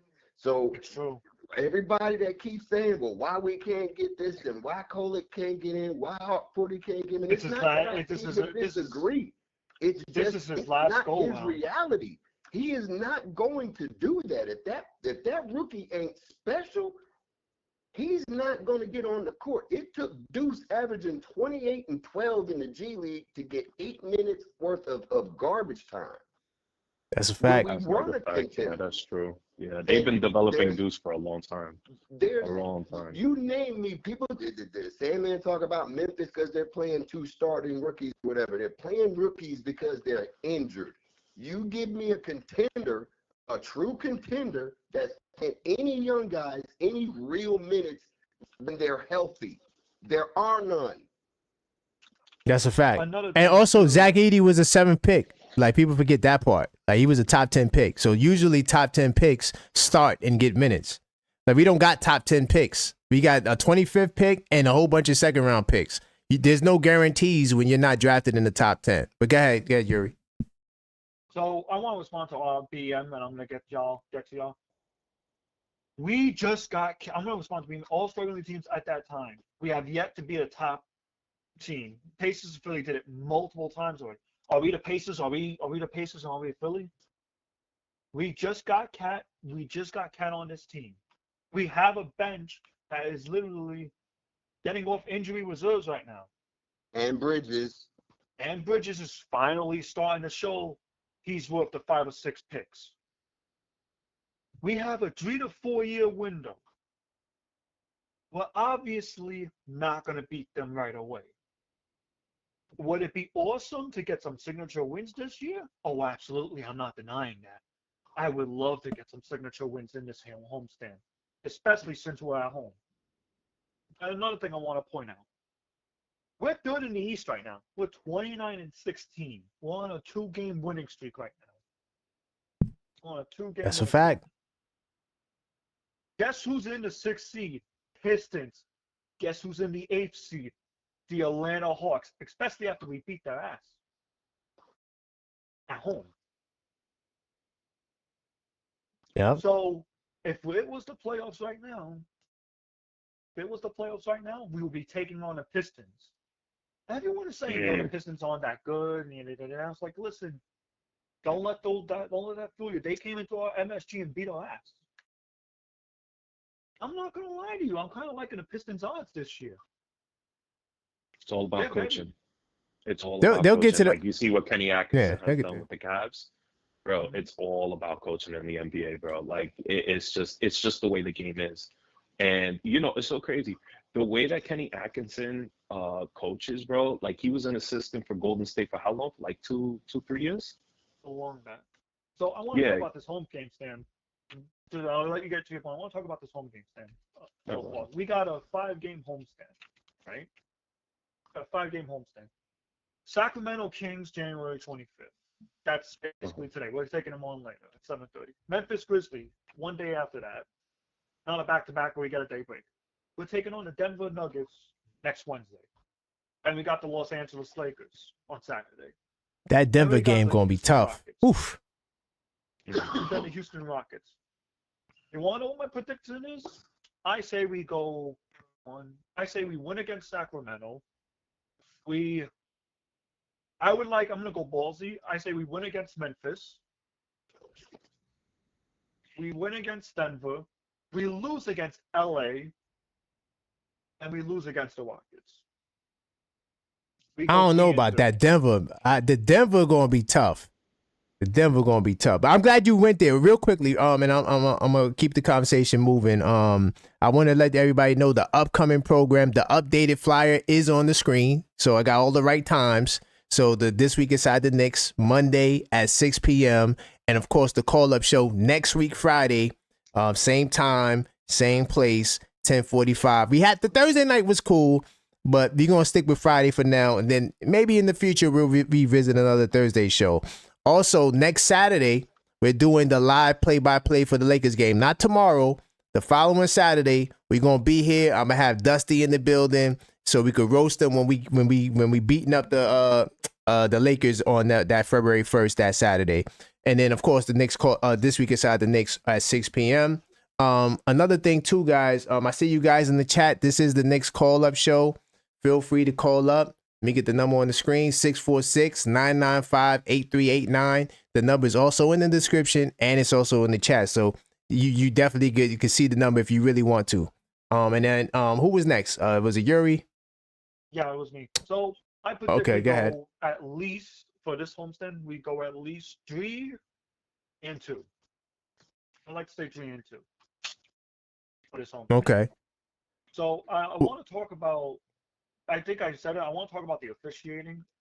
Objective. The officiating's been absolute stupid these past few games. Now, say what you want to say about the Brooklyn game. We almost blew that game.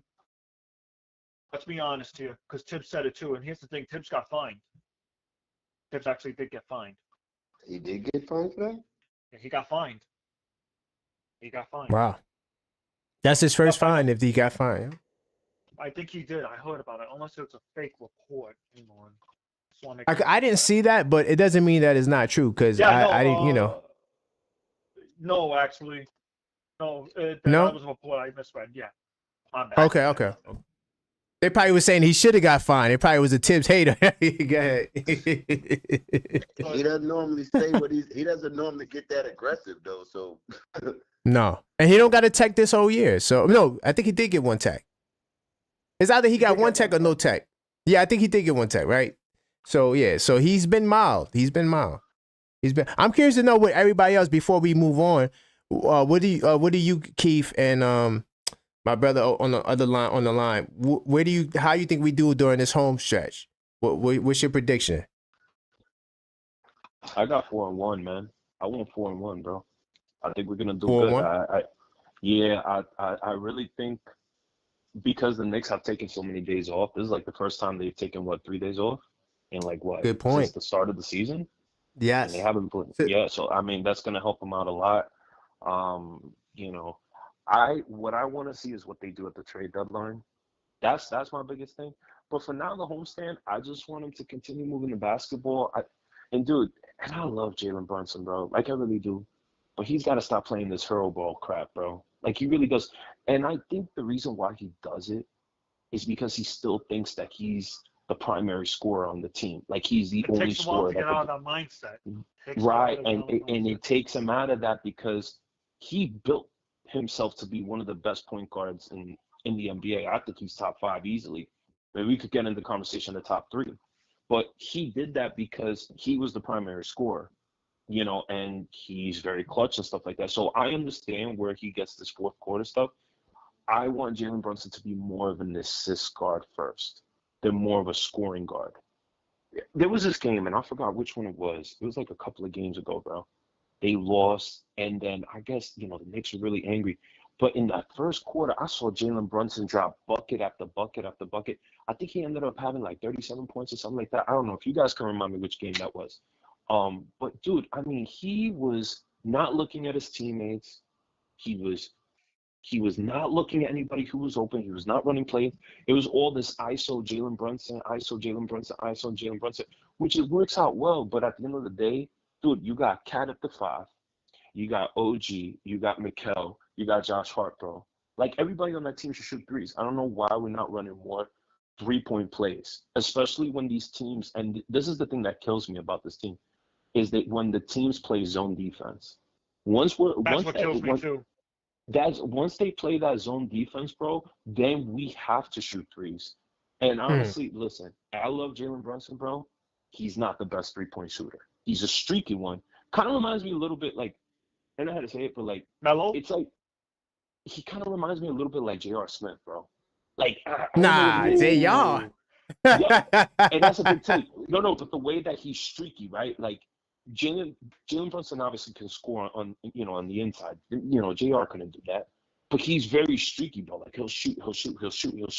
But then sometimes he'd be missing, bro. It's like, dude, you gotta stop doing that, bro. You stop playing this hero, bro. Pass the ball, bro. Mikal, bro, like we're not using Mikal right. That's just my opinion. When the ball starts moving, people start slashing to the rim, everything opens up, and we gotta start knocking down those threes from everybody, bro. Everybody got to start doing that. I have a rebuttal to that if you don't mind. So what? Hold on, wait. Before you rebuttal that, Keith, what's your prediction real quickly, and then I'm gonna let Yuri do his rebuttal. My prediction. For some reason, we struggle against Houston. I'm going 4-1 with Houston up in the apple cart, just because we just struggle against it. That team is that's just a tough matchup for us. They just really are. They're long at the places that they need to be long as far as guarding our best players. That's just what I think anyway. But I think I'm gonna follow up on that. After Yuri get his points, I'm gonna follow up on that. Go ahead, Yuri. So I got a rebuttal for that. While I do agree with what you're saying, say Mikel ain't getting his shot right. Say OG's not getting his shot right. Say damn near no, everyone's cold. Who's gonna pick up the mantle? Jalen Brunson. Yeah. I agree with everything you're saying. Don't get me wrong. I do. That's just the one rebuttal I got. It's gonna be the captain that sets the tone. Okay. When No. Let me rebuttal with this, and then I'm gonna let y'all finish. Okay. Yeah. Okay. That's true. What happens if they're not scoring? That's on Tibbs to run a better offense. I agree with that as well. That- It's You're right there. system right there. Listen, schematically, Tibbs has to do a better job at running the offense. Everybody wants him to run the pick and roll offense. I don't know why they don't run it. Jalen Brunson and Cat could be one of the best dynamic duos when it comes to pick and roll. And I don't know why we don't do that. I really don't know why we do. We did that a lot last year. We don't do it as much this year, and I don't know why. You know what I mean? I agree with you on the pick and roll, but there is I think there's another thing that we don't utilize enough. And again, it all ties in. I'm not, I know we all know Tibbs is not perfect. We don't have a perfect coach. But outside of the pick and roll, we have an unstoppable weapon in Cat. Cat can go down low and work out of the post, and we can go inside out way more than we actually do. Feed Cat in the post and let him draw the double team. When he gets the ball down there, there's not many centers that can stop him one-on-one. So he's always drawing a double team when he gets the ball down there, and he's a great passer. So I think, when the offense bogs down and we keep chucking up 3 or 4 straight possessions down the court and not making it, I think we can just, if we don't go with the pick and roll, which I can absolutely understand, then just feed the big man in the post and let him go to work. Facts. So real quickly, let me jump in. By the way, this is the Knicks Call Up Show. If you disagree with me or anybody else on the panel, you could call up 646-995-8389. By the way, I got my Captain 11 merch. Since we talking about the captain right now, I thought this would be a perfect segue. I got my hoodie on tonight because, we got 2 all-star starters. Make some noise for the boys. I'm still hyped off of that from yesterday. I don't care what the league say. I told you that Cleveland was hating on us earlier. Brad Daugherty talking about, it's always about the Knicks and this, that, and the third. He mad because Cleveland, they might only get 2 all-stars, maybe 3. I don't know. But they was throwing some kind of shade. But you check it out now. Shop.theobjectiveknicksfan.com. If you want to support it, get some merch, some Captain 11 merch. By the way, I want to say salute to some people in the chat too. Tony Starks, he asked me a question. He said, Objective Knicks salute. Please tell me what steps you would take to become a high school coach for b-ball. Thanks. I'm not a high school coach, but what I would do is I would volunteer. Because a lot of these, just go, not even at a school, just go to a local league, Google some local kid league, volunteer so you could get your weight up so you could learn the craft of coaching, right? And that kind of ties into what we were talking about earlier too, with who you should hire. Should they have hired Tibbs or one of these other assistants? I'm going to go with the guy that has more experience. That's just me, So that's what I would suggest. You got to get some experience under your belt. Go volunteer. And Keith, mute your mic. I'm not sure if you're talking to someone else. By the way, also, Knicks will be champs 25-26. He said you can't run an 8-man rotation against teams like Detroit and Chicago. I agree with that. Facts. But I'm going to say something to that because I think that comment ties up a lot of what we're talking. A lot of people, especially the guys that are anti-Tibbs, right? That seems to be the anti-Tibbs and the for-Tibbs, 2 factions that we got. What you guys are missing is that our bench was hurt. We did not have a bench. The goal was never to draft Kolick, Pacome Dadier, and these guys to be active guys in the rotation. That was never the goal, right? The goal was to work them through the G League. That's why they've been in the G League. Let them get some time, let them get their confidence up and build with the guys that we had. Mitchell Robinson, remember, we found out last minute Mitch was going to be gone till December. And now it's till February, right? Precious Achiuwa was supposed to be out just 2 to 4 weeks. He was out 2 months. Landry Shaman dislocated his. So we had some tough breaks. So that's the issue with the bench. The issue with the bench was that. Now, because I want to talk about the 5-game homestand. I'm gonna tell you right now, I'm level-headed. You know, this is level-headed Knicks talk. Level-headed. I'm gonna say this. I think that we might go 3-2 on this homestand. It could be 4-1. It could be 4-1. But the reason why I'm gonna say 3-2 is because I don't see us sweeping Denver in the season series. I don't see it. Didn't we do it last year though? Real quick. Yeah. Didn't we get them last year? Yeah. Hold on, I got it. I got it in front of me. I could tell you. I got it right here. Hold I on. could have sworn. see. Maybe I'm tripping, but I think we. No, did. no, we split games with them. We split games. We won the first one, then they got us back at Denver. So that's going to be tough because also they're playing some really good basketball. I saw the game. I saw the Denver versus who they beat, Sacramento, and because I was doing some, doing my homework to prepare for the upcoming games. And I'm telling you right now, that Denver team we beat, this team is a way different team. Like how we're a way different team.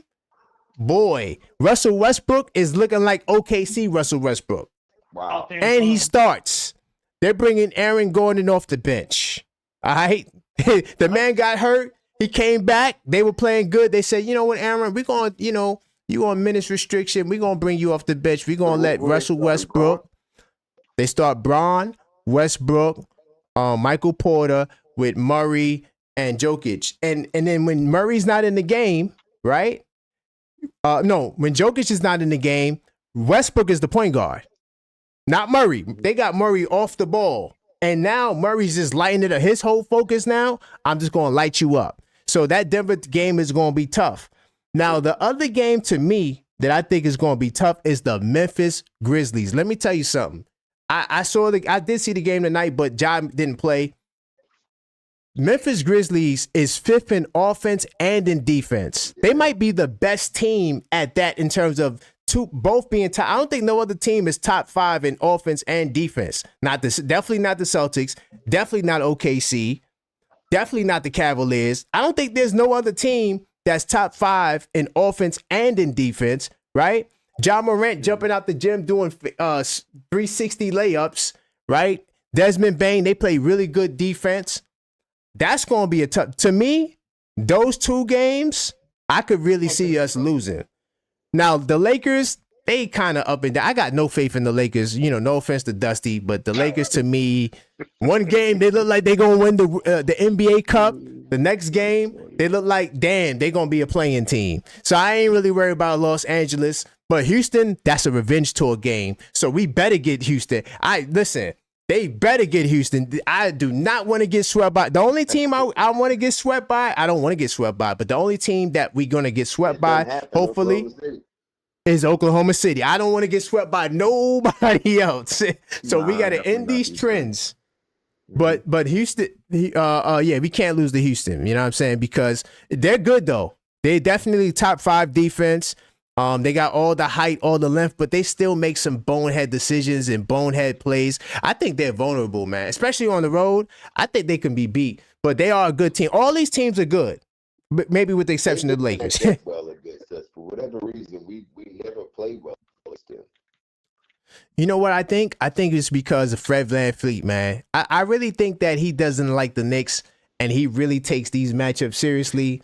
I know the last couple of games he didn't play well. But typically, he used to, oh my God, Fred VanVleet used to kill us. He did that in Houston this year. He was coming off. Right, he did do that in Houston this year. Slump, in like the 4 or 5 games ahead of us. And then he plays us and gets, 15, 16 in the quarter? Like it's nothing. And I'm going to tell you, I went to the game here in Houston to watch the Knicks because, they come here once a year. Bro, who was cooking them in the 4th quarter? Jalen Green, bro. That guy was cooking them.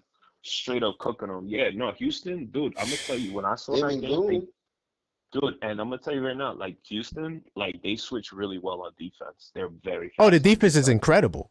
Yeah, their defense is really good. And I was trying They got the top 3 defense to me. Top 3 defense. I was trashing that Dylan Brooks signing. I'm like, dude, I was telling my people, I'm like, yo, that man's trash, bro. Let me shut up right now because, he made that team better, bro. Especially last year. last year I think is when I saw the evolution of the Rockets when they went on that 16-game winning streak, 15-game winning streak towards the end of the season. Oh They yeah, just yeah. missed They the made it play-in. push. Yeah, Yep. dude. I was like, dude, they're playing at a high level. They were beating really good teams, and I thought it was a fugazi, but it wasn't. You know what I mean? They playing Nah. good. Yeah. So Nah, I they for mean, real. yeah. They for real for sure. They got a good differential. I'm gonna tell you that in a second. That's how I know. Like that's my cheat code. Like just off rip. Like even if I don't watch a team like that, but I pretty much watch everybody. But if I'm not watching a team and I see they differentials around 8 and up, 6, 7 and up, that's a good team, bro. That means they're crushing the competition, right? And Ja Morant has missed some time too, and they still it's like whether he plays or not, they still find ways to win. That's going to be a tough game. Now, could we win the game? Of course. I'm not saying that we can't win, but I'm just being fair. To me, Denver and them are going to be the two toughest games.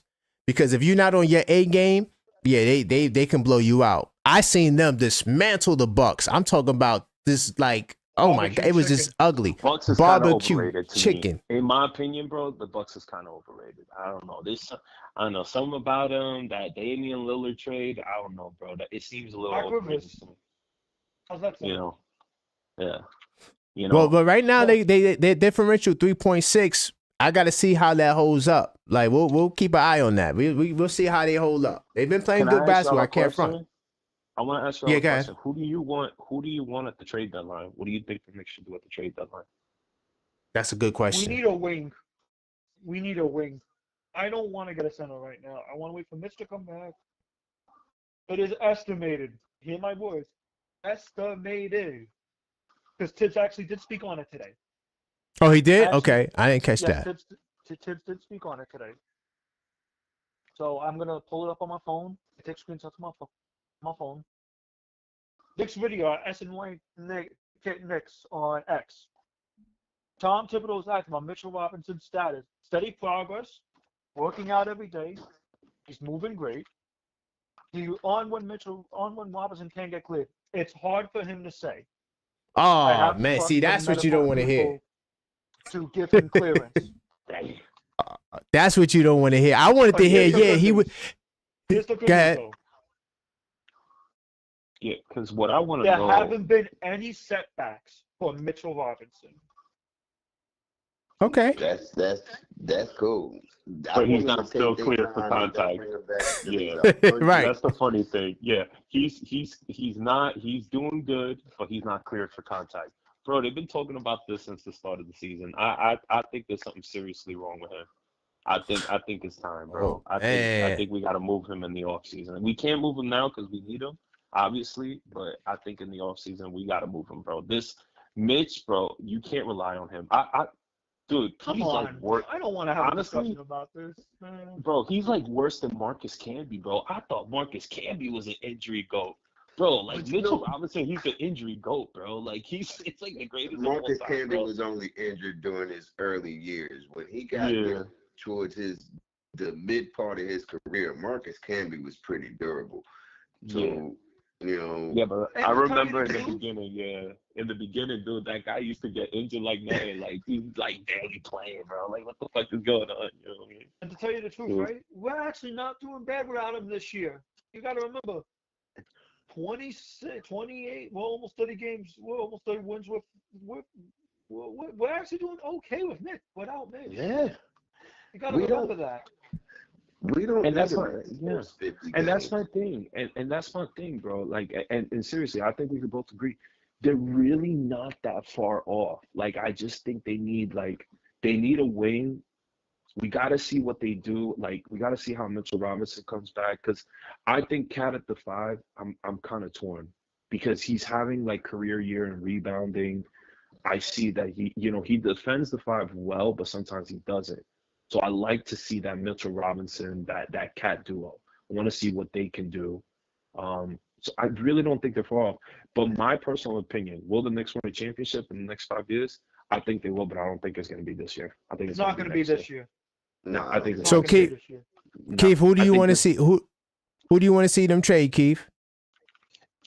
I would like to see them trade. No one no one that we depend on. If we can actually get something for some of the pieces that we have in the G League, or bring up somebody from the G League or something, that's fine. But I don't really want to see them do anything, because again, I don't want to last see them do year, anything neither, to tell you the truth. I mean, last year, if it was healing from an injury because he got hurt on a regular play, or coming down wrong, landing on a rebound or something, that's one thing. But he got hurt off of a dirty play. I'd rather them just let him get healthy.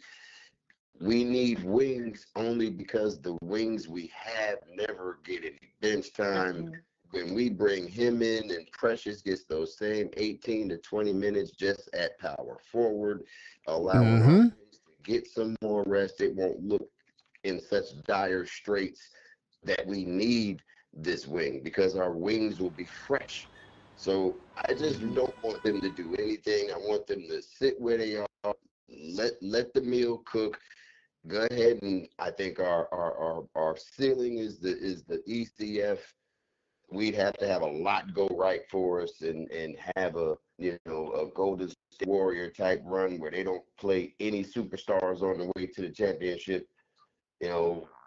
We'd have to have something like that for us to actually win the chip this year. So I'm thinking if we can get to the ECF, then we got the next 3 to 4 years to really, really, be playing in that last game of the season, bona fide, Man, Keith, you stole my thunder, man. Everything you said, I was gonna say. Are you the objective Knicks fan, man? Damn. That's exactly what I was going to say, bro. Like, you literally said everything I was going to say. We don't need to do no trade, right? Mitch has to come back.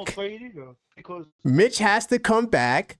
We've got to bank on his health. Hopefully he's healthy. But no, we don't got to do no trade because, and another thing too, like I said last night, right? The narrative, and by the way, my brother that's on the line, what's your name again? I forgot your name. Hector. Got you. Yeah. So I wrote it down, by the way, and I'm gonna lock your number in. So Hector, I said this last night. I said that the narrative, I can't wait for the narrative to change.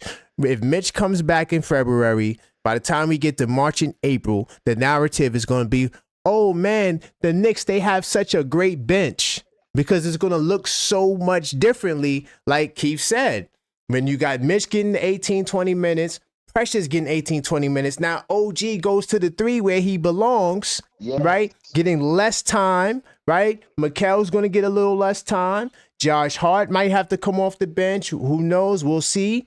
And it's just going to it's going to look so much better. You're not going to think about, oh man, you're not even going to remember that, because a lot of Knicks fans are fickle anyway. So y'all not even going to remember when guys was getting all the minutes, So, but damn, Keith, you stole my thunder, man. But by the way, guys, this is still the Knicks Call Up Show, 646-995. Feel free to call up. We got a good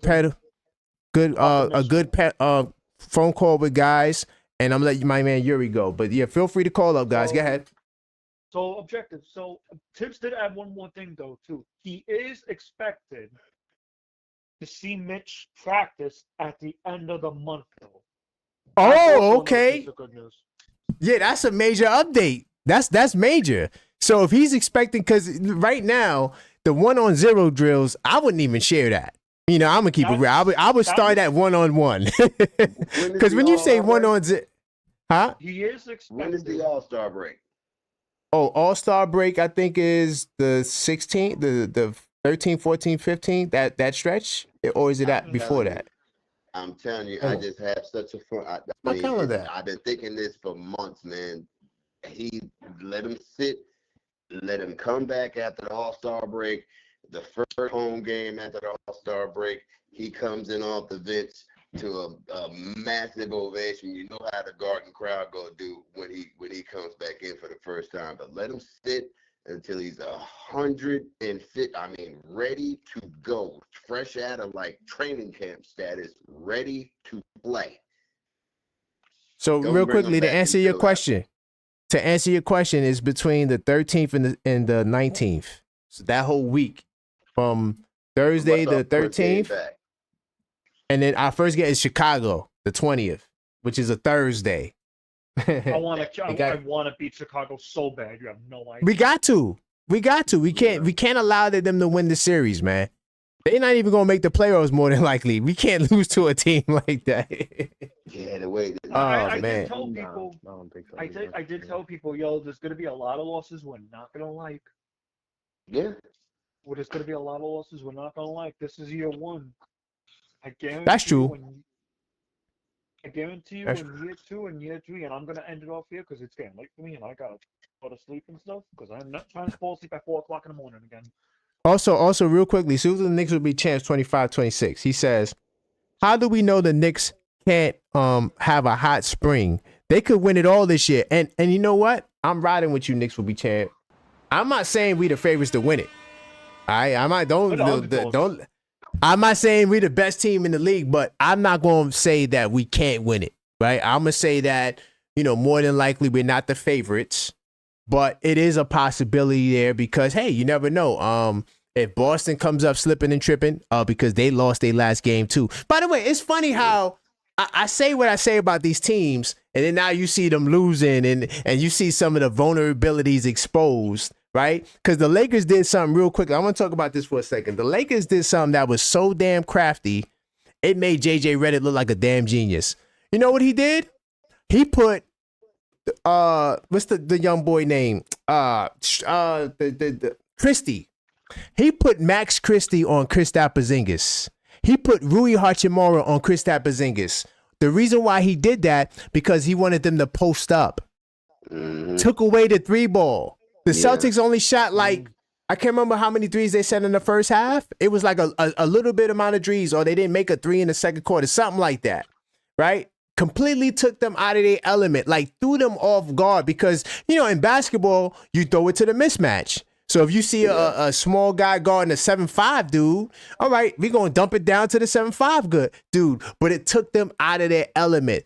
They wasn't getting up no 3 balls. And then the Lakers pretty much played that game. The Lakers said, okay, so now we're going to, when we get the rebound, we run it in transition. Everything is in transition. And then not only are we going to look to get layups and dunks, we're going to get some 3-point shots. And they was on fire. Dalton Connect, Austin Reeves. I mean, damn, I thought it was the other way around. I was like, wait a minute, the Celtics wear purple and gold now? Like that's the way that game looked. But like I said, these guys got chinks in their armors, man. Yeah, acting like, these guys can't be beat. Let me tell you something about JJ real quick. JJ, I think he's a very underrated coach. I think he's going to be really good in a couple of years. He doesn't have the right team, though. And if you want my honest opinion, bro, I think he's waiting for LeBron to retire. Yeah, I think so too. Dude, I really think, bro. I deep down inside, JJ's like, yo, get this fucking guy out of here, bro. You're breaking every record, bro.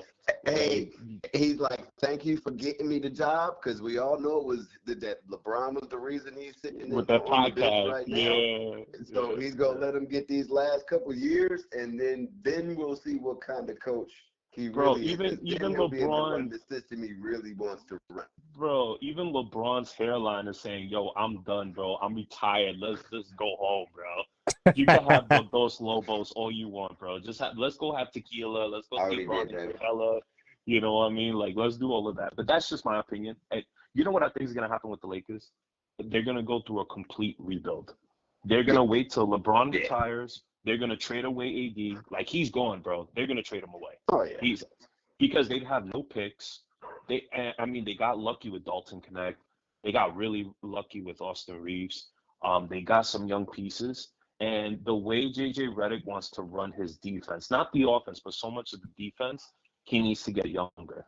And I think that's where he is. But if he gets that, bro, I'm telling you right now, JJ could be low-key, could be a really good coach, man. A really good coach. I was actually shocked by that hire. I don't know what you guys thought about that hire, but I was like, damn.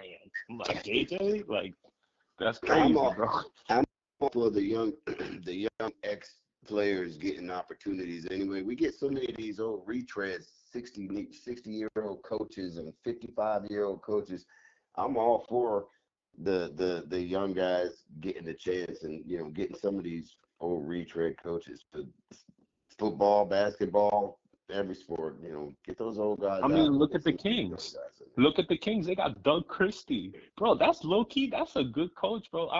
I like that Doug Christie pickup, bro. Doug Christie with He's the been an Kings, bro. assistant for a while too. Like, Bro, he's low key. He's gonna be good. I think Real, that was a good real quickly, opportunity guys. for him. Real quickly, guys. I got another caller. If you guys want to hang around, you guys can. I like this panel. I'm out I'm of gonna here. introduce this caller. Oh yeah, if you gotta go, you can go. Salute to you, Yuri. I do appreciate Alright, you hanging Yuri. around. Yuri, take If care, you my guys man. can hang around. I'm not gonna kick you guys out, but I do want to call this guy back. So this hold real quickly. I'm see if he can, if I can get him on the line. Before Go I leave. ahead. Mm-hmm. Everyone, we got 2 Knicks All-Stars. TNT couldn't even say their names. Let me repeat that for the people in the back. Man, This is why I'm preach. also against the fire tips movement. We got 2 All-Stars. Not 1, 2. We haven't had 2 All-Stars in 50 years. So think about that for a good minute before you say fire tips. Yeah. There you Honestly. go. No, Think about facts. All That's, right. that's very true. Good minute. He will take us to the promised land. Facts. I 100% believe that. I support him on it. And if he does it, he had a good ride with us Knicks. He brought us back. We to our riding roots. with you.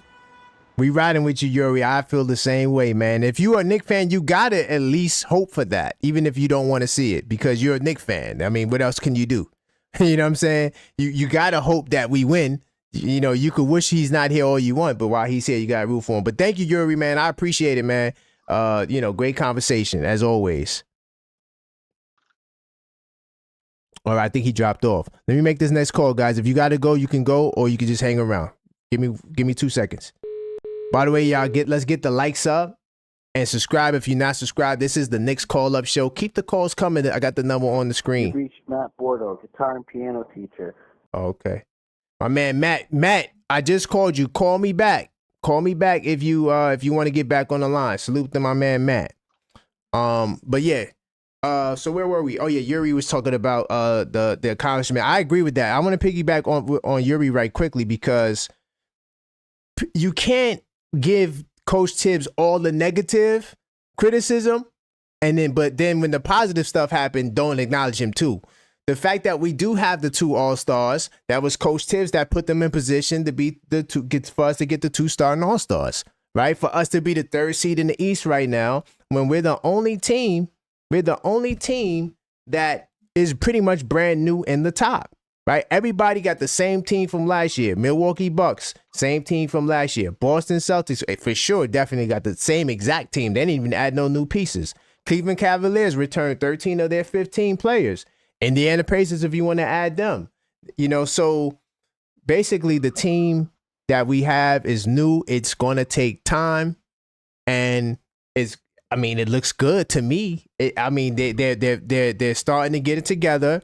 And do they have more work to do? Of course. It's not a finished product. And I don't think it would ever be a finished product. But the bottom line, this team is making strides. And we're going to build off of the fact that we got the 2 starting All-Stars. Think about the names. Walt Clyde Frazier, Earl of Pearl Monroe. What happened when those 2 guys got together? I'm just saying. Yo, we're here. And also, too, the whole play the rookies thing, yes, I understand there are teams playing younger guys and there's a youth renaissance movement. But at the end of the day, we don't have top high draft picks. All of our young guys are late 1st round picks, 2nd round picks. They were not designed or brought here to be in the rotation right away.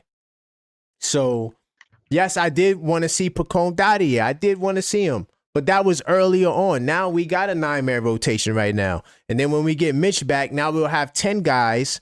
Of course, they're not going to all play. You know how Tibbs is going to do it. But at least we'll have a solid 9-man rotation. Trust me. And y'all going to buy into it. Oh, we have the best pitcher. I just can't wait for it to happen. Boy. And it's a beautiful thing. Go ahead.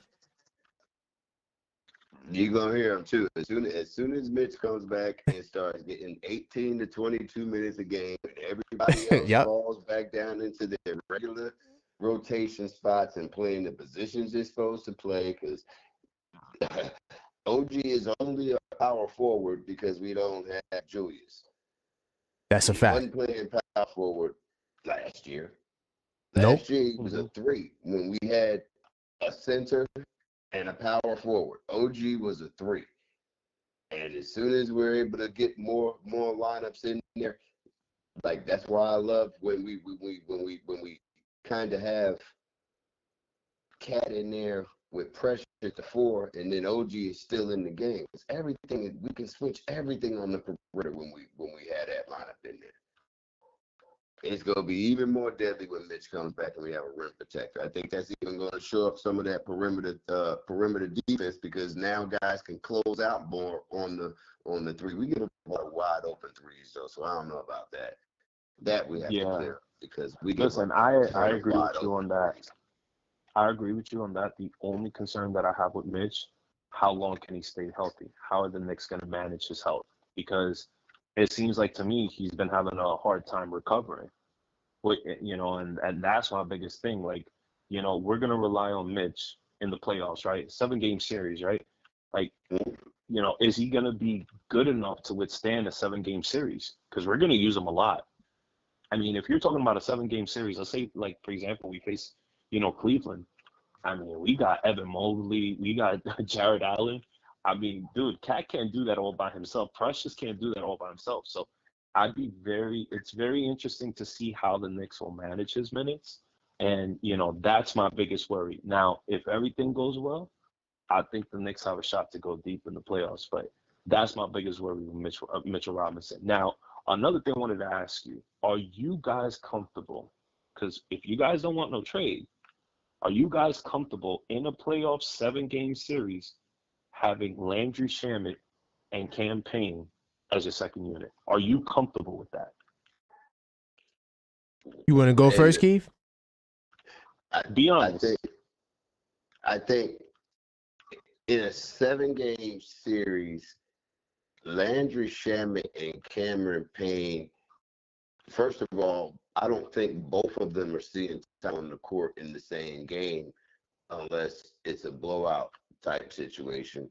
That's number one, because I don't think it really goes to a 9-man rotation in the playoff season notoriously. I mean, hell, we saw when at a necessity we went to a 6-man rotation last year at some points in the playoffs, but he typically cuts it down to about a 7 and an 8-man rotation come playoffs. So I don't know that Payne and Shaman are both going to see the court at the same time anyway.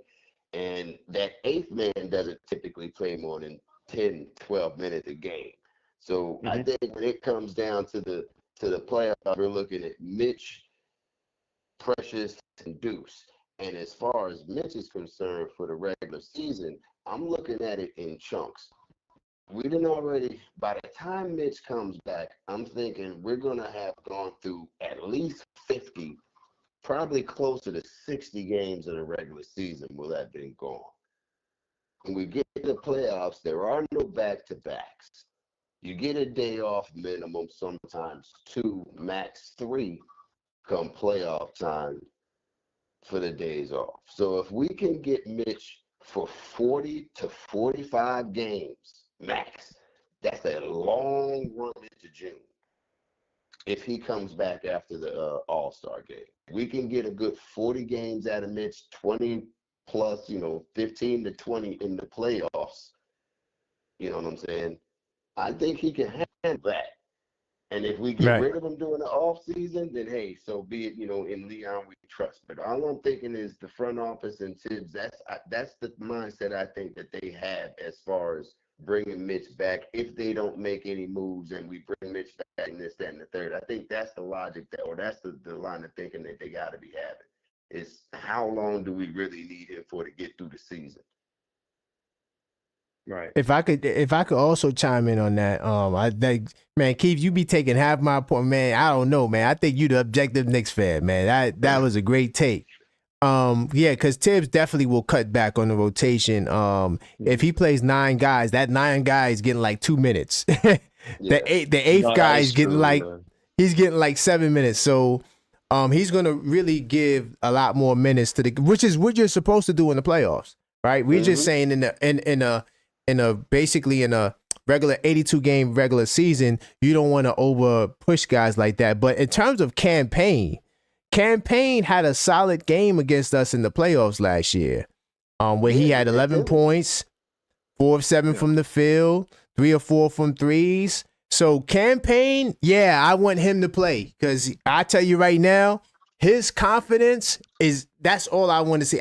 I like to see a guy who don't care. Like when people say, "Oh yeah, they're looking at Coach Tibbs." Campaign, man, listen, that brother gonna take whatever shot he want to take, bro. If he sees a shot that he wants to take, he is taking it. I don't know if Coach Tibbs gave him the green light or not, but that brother. His confidence, man, to me is everything because his mentality is I came from a place I don't want to go back to, having to go to China, having to struggle to get to the league and get back to the league. So that brother right there, yeah, I trust him. And he's a veteran. He probably has the most playoff experience on the team, right? So he's someone. Now, Shamit, honestly, I'm going to keep it real, y'all. Salute to Shamit, you know what I mean? He worked hard to come back. He had to feed his family. I think he deserves to be on the team. I'm going to keep it real. He deserves to be on the team. But at the same time, I'm not impressed with Landry Shamet. Honestly, if we had a choice between a Marcus Morris or him, even though I don't think Marcus Morris is in the league right now, I would have went with Marcus Morris just based off. And then maybe it's a reason why he's not in the league. But at the same time, I like height. You know, he's 6'4". You already got 6'3". What's the difference between 6'3" and 6'4"? You know, I want to see 6'7", 6'8", 6'9". That's what I want to see. So if we were to do a trade, I would hopefully get that. But even still, I'd rather not do a trade, especially if they really think Mitch is going to come back. But getting back to the playoffs, man, I'm telling you right now, Cleveland, I have no concerns. Listen, maybe you guys might be, oh man, you're not worried about Cleveland. What's wrong with you? They're the best team in the East. I see the flaws already. Yeah. I just can't wait. And I hope we see them I really want them in the playoffs so we could just burst a bubble again. To close out the point, Shamit, I'm not a Shamit guy, you know, I'm gonna keep it real. Whether he plays or not, I hope he plays well, but I'm not really. But campaign for sure. If you need him, yeah, put him in the game. Go ahead. Okay. My thing with campaign, maybe it's just me, bro. I am terrified when he shoots a three, bro. I am terrified, bro. That's too funky for me, bro. That's too much funk, bro. I'll be screaming on the team like, no, motherfucker, what are you doing? Why are you taking these crazy shots? And they go in. And that's the crazy part, bro. Like it goes. I don't know, dude. Like I don't know if you guys play street ball, but dude, if I saw somebody playing street ball like that, I'd be like, my man, what the fuck are you doing? yeah. I still play. Watch the F-bombs though. Watch the F-bombs. Go ahead. Yeah, my bad. But dude, like, yeah, I you know, it's weird. It's like, you know, his shot, the way he shoots, that's the only thing that kind of scares me a little bit. Like defensively, he's solid. He's good. Like him and that Josh Hart, like I really like that duo. I really like that. I think that's working out well, and I think they should continue to play that. But this is where you know how good will Tibbs adjust? Because remember, last year in the playoffs, we were running such a short man rotation until everybody got injured. I mean, we lost OG, and you know, then we lost Josh Hart for you know, and then we lost Jalen Brunson. I mean, dude, our whole lineup was depleted, bro. I mean, you know, so that's my worry going into the playoffs. Like, I want to see more load. I want to see less minutes played a little bit because, you know, I just think it's better for the longevity of the starting unit. You know what I mean? And that's why I hope Tibbs kind of picks up on, man, because he's been blessed. And this is just my opinion. Like you talking about with the, you know, the Bulls, you talking about with the Timberwolves. In my honest opinion, this is the best team he's ever had in his hands. That's a fact. This is the best team he's ever had in his life. And so even the Bulls team that won 160 games, that was a really good team. But I think that if not this season, next season, we'll see why you're saying what you're saying. But also, real quickly, I want to add, campaign, I'm going to let you continue. Campaign shooting 42% from three, and he's getting 3.7 shots a game. Let that brother shoot. But go ahead, continue. Let that brother shoot. You had to throw in the stats. I knew you was going to do that, bro. I'm the stat man. Yeah. No, that's good. No, listen. That's how I said debunk me, please. But, dude, honestly, dude, like in the beginning when he first started shooting, bro, come on, man, you guys were in fear, bro, because I was in definite fear, bro. When he first started shooting, I'm like, dude, what are you doing? Like, Jalen Brunson's right there. Like, Josh Hart's right there. What are we doing? But it has worked out. It has worked out. But what I was going to say is this. This is Tibbs' only shot to really learn how to adjust. And I think as a coach, you have to learn how to adjust on the fly because that's what good coaches do, especially in a playoff series. You know what I mean? What is your adjustment the second game? What are you going to do? Are you just going to play more ISO basketball? Are you going to run the offense through Cat when Jalen Brunson's on the bench? Are you going to use him as a passer? I mean, these are the things that Tibbs has to start figuring out because I'm going to tell you right now, there's going to be a lot of coaches lining up. If God forbid, you know, if he gets fired, there's going to be a lot of coaches that's going to want to coach this team. After job in the league if Tibbs loses. Yeah. Oh yeah. Number one job, bro. There's coaches dying to have a lineup like this, bro. I'm telling you right now, this is Tibbs' only shot, and that's what I'm saying. I hope he finds a way to adjust. Can I By the way, real quick, before you go, Key, I got to give a big time. Whoa, wait, hold on. I got to give a big time salute to my man Knicks. I thought I saw somebody else too. I got to give a big time salute to Knicks 100. Hey, man.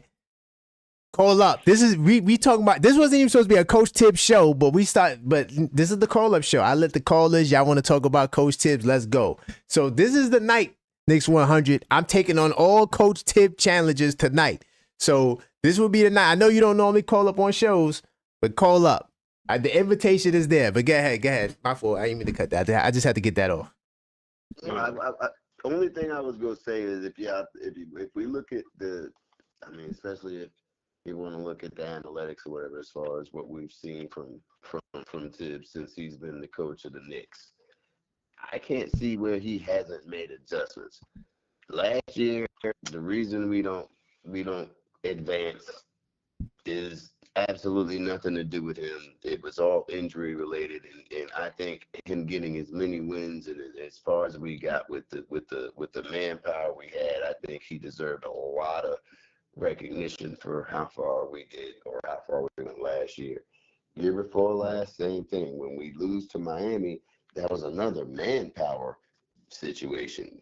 I mean, we beat Cleveland with half Julius Randle, and we end up losing to a Miami team that goes to the finals where we ran out of gas in manpower.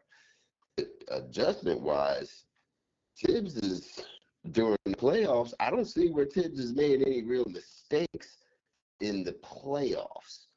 And up until recently, I think we've been the best team coming out of the half in the league, which notoriously had been the quarter that killed the Knicks in previous years. Thanks.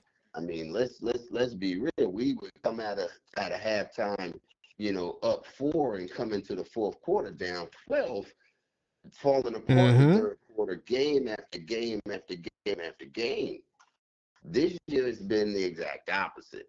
So, and last year where we would seem to be unbeatable in the last 2 minutes of the game, it seems we have to kind of tighten that up a little bit this year. Last year we had to be the best clutch team in the league, and I mean where we were pulling games out down 4-2 to go.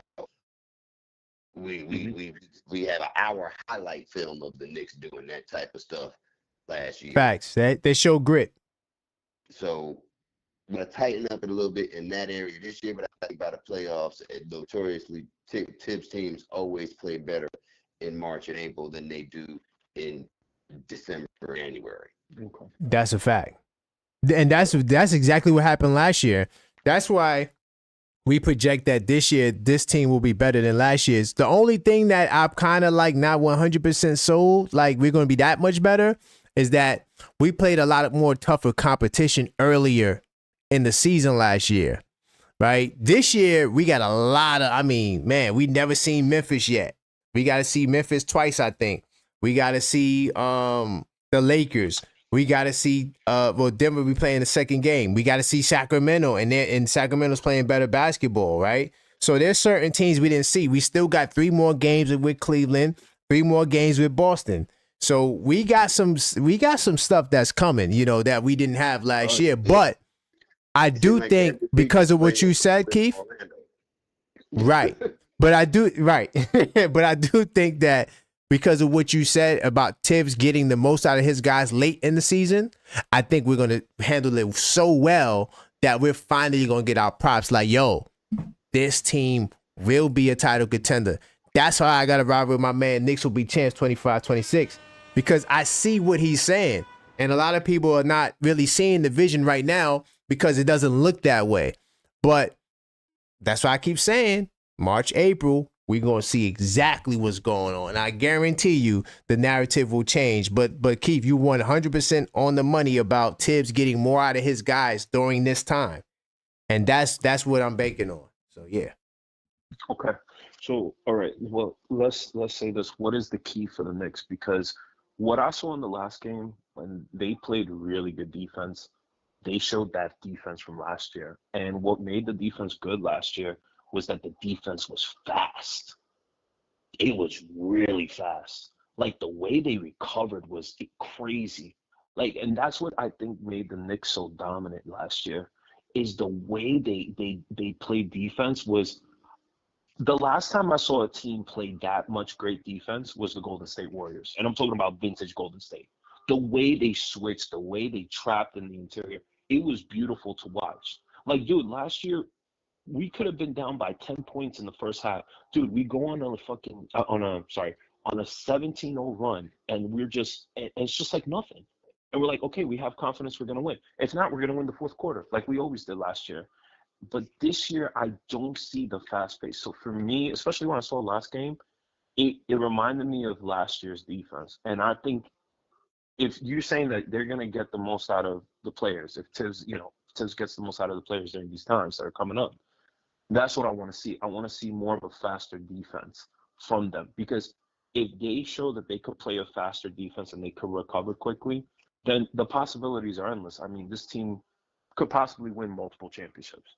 I mean, if they put it all together and everything goes well, and more development comes through, and there's more team chemistry, and they use Mikal Bridges more, because that's my biggest thing for me.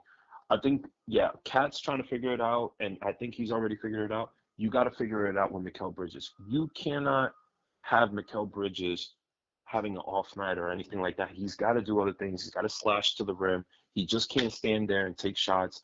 Dude, right now, Mikal Bridges, he's looking like Carmelo Anthony, like vintage, bro. Like, you put him, like, under the three-point line, bro, this guy's making everything. So run plays through that. I mean, that's what made Greg Popovich so good. He ran plays through the players' strengths. And I think that's where I think we kind of lack a little bit. We got to run offensive plays through the players' strengths. You know what I mean? And that's what I think is kind of missing. And I think that's what could take them to the next level. And that's why I'm saying that ISO, and we all agree, like, ISO basketball for the Knicks does not work well. They need to continuously move the basketball. And that's the only way we're going to go deep in the playoffs. And it's just my opinion. You know what I mean? Yep. By the way, guys, if I missed your call back. This is the Knicks Call Up Show. We still taking calls for as long as the show goes on. 646-995-8389. By the way, just for the guys that may have just joined, we made a decision. Like, so if you was here last night, we're going to keep the Call Up Show on Fridays at 10:45. So keep that in mind every Friday going forward until, unless I update you guys otherwise, we will be doing this show 10:45 consistently, man. So definitely, by the way, I got to give a salute to some people in the chat too. Knicks 100. I'm trying to understand that what was the contention with you, Knicks 100? Because we're not going to act like we all was agreeing this whole time. There was something you were saying. I'm not sure if it was the Cavs. By the way, Knicks 100, how you feel about them Cavs? I know you had to see the ESPN box score tonight, and you seen that they lost and they got cooked. Anyway, but there's something of Knicks 100 that we not saying. Oh, by the way, salute to SF Wisdom in the building. And salute to everybody. Oh, by the way, salute to On Dios too, man. Definitely make sure you hit that subscribe button, man. And if you're not subscribed, hit the like button. And yeah, let's keep it going. Salute to On Dios, by the way. By the way, also, if you're on Instagram, check On Dios out. On Dios NYK, spelled the same way. On IG, he has some great Knick content. He's doing his thing on there. Let me see. Knicks 100 says we only beat teams with key players injured. That's what I was saying. Okay. Yes. So hey, if you want to, you could call up. We can talk about that as well. I want to say this though, Knicks 100. How you feel about them Cavs? Huh? How do you feel about them Cavs? They on a 2-game losing streak. Does it begin now? Let's see. Let's see if the slide begins now. I don't know. But I know that they also got to play some tough competition upcoming too. And we're going to see how they fare out. But losing to the Sixers without Joel Embiid, I don't care if you don't got Mobley. They don't got 6 guys in their rotation. So you saying, oh yeah, we didn't have Mobley and LeVert and Okoro. That pales in comparison to they didn't have Embiid, the MVP, and 6 other key rotational players. Andre Drummond, they ain't got no center. They got to do 6'7" from, where's he from? France? They got to do 6'7" playing the 5 spot. And they got cooked. Allen and them boys got cooked tonight. All right. So yeah, but they got cooked by a dude. I ain't even gonna go there. Anyway, let's keep the conversation going, guys. I got a question for you, Objective. Go ahead. Yeah, let's go. I got a question for you. Let me seeing that it's been reported, especially since Kat said that his that chip bone in his thumb is affecting his long range shooting. What about running? Because I think we talked about it earlier, as far as it being an option to get us out of the stagnant offense. But what about having to run that often now, just because he's not going to be as effective from his 3-point shooting? He's only shot like under 5 since the injury, and I don't think he's hit since the injury. Well, that's a good one, because I don't know to what it, like, this whole thing, I ain't gonna lie, this whole thing is kind of weird to me. Not that I'm a doctor, nor am I, I didn't go to school for none of this, but I will say I do read a lot of stuff. And based on the injury that he has, right? Typically, like, I'm talking about what they described it as. They said that it's a bone chip sprain. So, and I put this on the screen, if not last week, one of the weeks whenever he first got the injury and we talked about it, I put it on the screen showing that typically it takes a couple of weeks to heal. Somehow, magically, he comes back after 5 days. So I don't know if maybe it's not a complete chip, or maybe I don't know. It's weird. But the fact that he actually got hit and it seems like he can absorb contact, like it doesn't really bother him like that, I don't think it's going to be an issue. I think that I think the shot going to come around. We'll see what it looks like tomorrow, because he got some days to rest, but he's playing. And to me, like, if they cleared him to play, that means that they believe that he can do everything that he needs to do, to a certain level of efficiency. I think he'll be fine. I think there may be more to this story that we don't know, because if it was like a real thumb, I'm not saying it's not real. I'm just saying, like, typically thumb fractures at the minimum is weeks. It's not days. So I don't know what they did. I mean, I know we got the best medical staff, but I don't know how they got him back so fast, because that was a concern. That's why I didn't on the pod. I was going to say, like, hey, he might miss time, but then they said right before the pod came that he was going to play, so I had to kind of shift gears. But I think he'll be fine, because he shouldn't even be playing, to be honest. But go ahead. What's the other gentleman's name? Hector. Say that again? Yeah. Oh, Hector, yeah. Yeah. What do you think about his thumb and his shooting? What happened? I'm sorry, you got cut off. What'd you say? Towns, his thumb. Yeah. Go ahead. Go ahead. Objective. No, he was saying, like, are you concerned about Karl Anthony Towns and his thumb when it comes to shooting threes? I actually had an article. I wanted to talk about that last night. But are you concerned, because he had 2 games where he didn't look so good shooting the 3-ball? And then, if so, do you think we need to start using him more in the post? In the post, right? I forgot that deep part. Go ahead.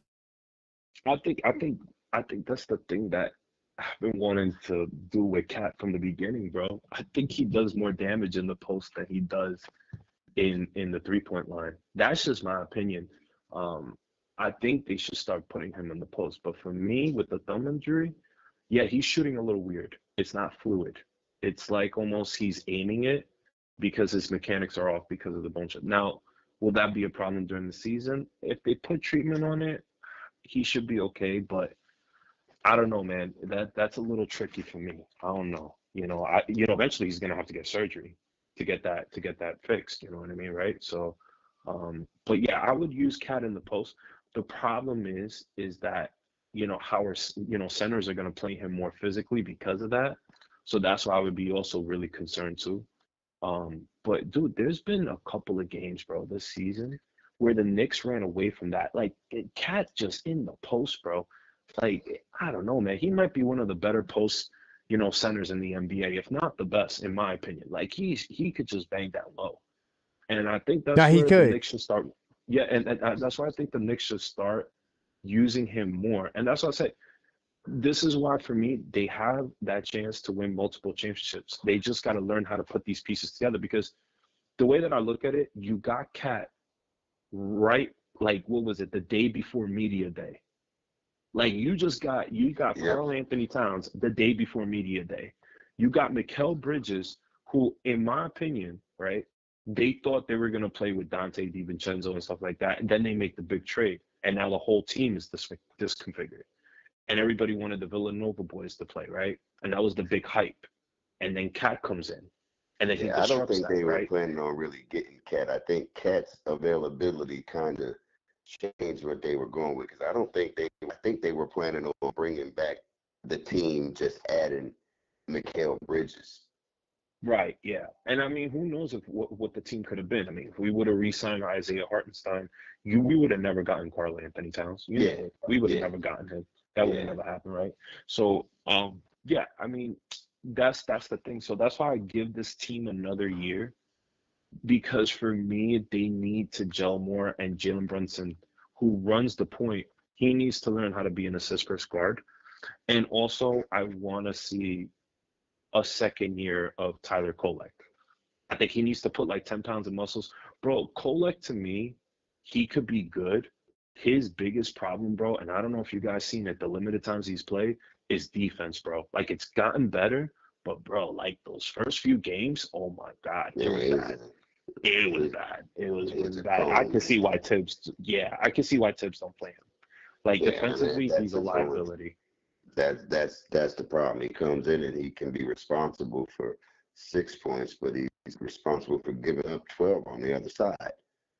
Yeah, exactly. Right. And that's how it's my But that's a understanding. part of that's a part of the development, right? Like and so he has to get right. Yep. You gotta work on that. Like that's why we can't just say, oh, Tibbs should have just played the young guys. That was never the plan, right? So everything the Knicks are doing is a plan, right? So we gotta allow Leon Rose and them guys to work. And some things we just not gonna get. Like I don't know why Sims is starting, right? Sims will start a game, but then the next game he won't even play. Like I don't understand that. Like that's crazy. But that's a part of the plan. As far as Towns playing down low in the post, I think Towns, the reason why Towns has been the second best center in basketball, in my opinion, is because he's so diverse. Like, he has the most diverse package out of any center in the game. Like, he can take you off the dribble. I call it the modern day post up. When he takes Clint Capella slow behind off the dribble, take him to the basket, get a dunk. That's what he can do more of. Like, to kind of satisfy what you're saying, like, take the big guys, when they put him in a position, he takes the big guy, he does a little hesitation, right? Sometimes he might even get fancy, put it between his legs, whatever, or he hit him with the first step, and they're so slow they can't stay in front of him. You know, he could do a lot more of that. So instead of just settling for, the three ball, get a head fake, get him in the air, try, there's a lot of crafty things he can do. More pick and rolls. That's another thing he can do. Instead of just jacking up threes. Seems like he goes to the hole at least 2-3 times a game. So I mean, he does it all the time. With authority. Oh yeah. Yeah. They can't stop Dude, it. Like, They can't guard it. Nobody can stop it, bro. That's what I'm saying. Like, one-on-one, like interior, bro, he's dynamic.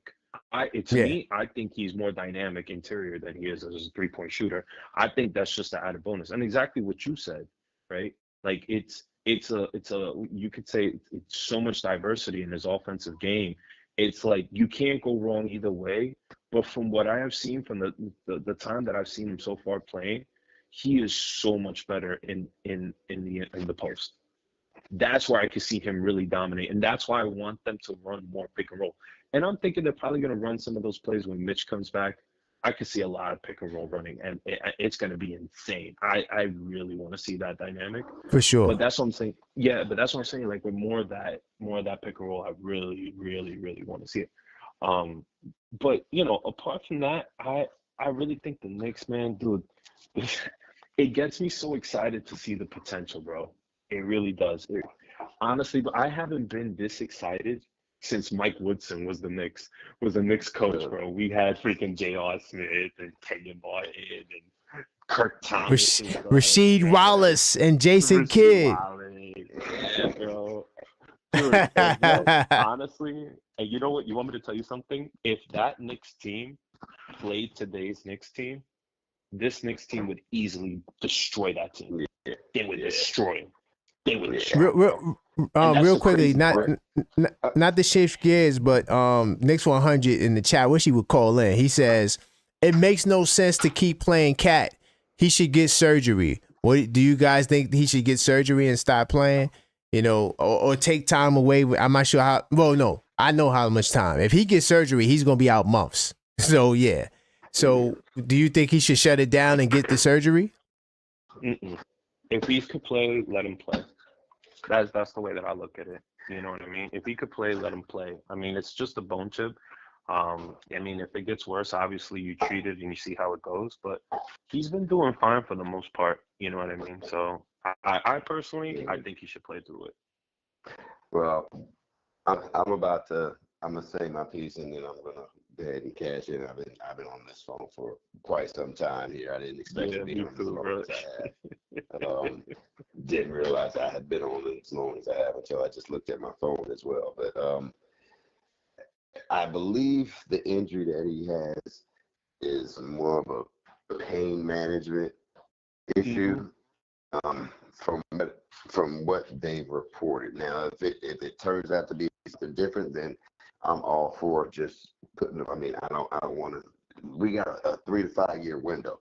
I don't want to close the window by overdoing it in the year that we're just trying to get as far as we can. We're not realistically expecting to win the whole thing this year. So I wouldn't want to risk that opportunity unnecessarily. But as long as it's a pain management type injury, yeah, I mean, I'm all. I mean, why not? As long as he can handle the pain. Again, if it changes, then as it changes, then the situation with him playing should change. Frankly, Facts. Yeah, I I agree mean, with yeah, that. that because it doesn't, to me, and we could all agree, it's not a serious injury like something with his knee or a hamstring or a groin, right? Or like his shoulder just popped out. Like it's something that he can manage, like you said. Like it's all about pain management. That's just my opinion, But it's really up to Cat. He should know how he feels, right? And you got to see how the games go. You know what I mean? But I think the fact that the Knicks have gotten this much rest is going to help them a lot. That's why I still believe they might go 4-1 because they haven't had this much rest in a very long time. I Good think this point. is like the first time. I think this is the first time, if I'm not mistaken. I think this is the first time they've been off for 3 days, right? In the season. it may be the This is the I first second think time. time for that, but this is I think it'll the be the NBA fourth. Cup. Sorry. I think the NBA Cup they had a little break too Yeah. during the Yeah, NBA Cup. yeah. So I like to see what they're gonna do. I mean, what I really want them to, the game that I really want them to play is Boston. I want to see how they match up against Boston. That's Oh what I really want to do. yes. Yeah, Oh because they yes. got I can't blown wait. out. That first game of the season, Jesus Christ, that was so bad. Well, That was the so game bad Yeah. that's going to offensively. count against Boston will be the one in March. The one we got coming up, we still won't have Mitch. I'm not going to, Mitch won't be back for the next one. They'll be coming up before the All-Star break.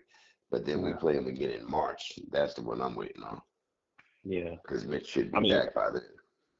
yeah, that's what I Yep. want to see. I really want to see how they do against Boston because that's my biggest thing. But I'll be honest with you, I know you guys are not scared of Cleveland. I'm scared of Cleveland. I'm a little bit scared of Cleveland just because Why? the way they're coached is different. It's not like the same way they was. They're coached very different. Listen, this is why I wanted Kenny Atkinson from a long time. Kenny Atkinson, when he took over, he took over in the beginning for PJ Carlissimo, and his offense is a lot like him. Like I wanted PJ Carlissimo, bro. Like I thought he was a really good coach, bro. Like really good coach. And what I like about Kenny is that he develops talent, bro. Like he turned Russell Westbrook into a decent contract, bro. That guy was a bum. I don't know how he did it, but when he played in Brooklyn, bro, that guy was balling, bro. That guy was balling. And Brooklyn basically had nothing, bro. And Kenny Atkinson, he made a good team out of that. And so what I see in Kenny That's is that all. he moves a lot of the basketball, man. He moves the basketball very well. His offense has a lot of movement, a lot of three-point shooting. They switch very well. They're not coached like the way they were the previous 2 seasons. They are not coached like that. And so that's my only fear. The Cavs kind of scare me a little bit because of the way they run their offense now. You know what I mean? And also Yeah. too, you got to understand they were running their offense primarily last year on Donovan Mitchell. They're not doing that anymore. Donovan Mitchell was the one that was the ball handler, and he's not doing that this year, and it's different, and it's working for them. So that's why I'm saying that kind of scares me a little bit. They only scare me All if we right. don't have Mitch. If we have Mitch, they don't scare me at all because Mitch is just it's just I'm here in Atlanta and I was here the year that the Hawks had all five of their starters in the All-Star game, and then they win 60 games and they get swept against LeBron. Mm-hmm. Facts. That year, no matter how good Atlanta was collectively, the Cleveland Cavaliers had that one unstoppable person that just matched up supremely well against that team. And I'm Right. not calling Mitch Robinson LeBron James by any stretch of the imagination. So please, chat, don't blow me up. That's not what I'm saying. But as far as what he does, and totally exposes the one weakness that they have, he might as well be LeBron in that aspect. That's the one thing that they just cannot guard. They just cannot single. They were trying to keep Mitchell Robinson off the boards, that same exact team with three guys, and he was still getting offensive rebounds. Yeah. They just have no answer for him. Until they show me that they have an answer for Mitch, a healthy Mitch, I'm really not going to. They got to show me first. But with that, guys, good night. Good And night, Keith. Good night, man. Good talk to night, y'all Keith. on Man, it was Friday. nice talking to you. Sure, I'll keep listening until I fall asleep. No Yeah. doubt. I'm not sure if you got to go too, Hector, but Yeah, the I'm chat gonna is be lit. out. Yeah. All right, okay, salute to you, Hector, man. I got your number saved, man. So next time you Yeah, call, no, it was I'll a be pleasure, man. Thank you very much for having me up. I appreciate it. I'll be calling in. Don't worry. You said every Friday, every 10:45. Friday, 10:45, going forward. That's the Gotcha. time. All All right. right. Yeah, I So got great you. Yeah, talking with because you. I have my coffee. I have my coffee in the afternoon, so I'm good to go, man. It was nice All talking to you. right. All right, All right, salute, be man. easy, man. All right, man. All right. All right, guys. So all the callers came off. That was Keith. That was my man Hector and my man Yuri. So hold on. I love this conversation in the chat. First off, I gotta give a salute to Trav B. Trav B, you are on the money. First off, Nick 100, you never call out the Cavs. The Cavs did the same thing the Knicks did. The only thing the Cavs did that we didn't do was they beat OKC.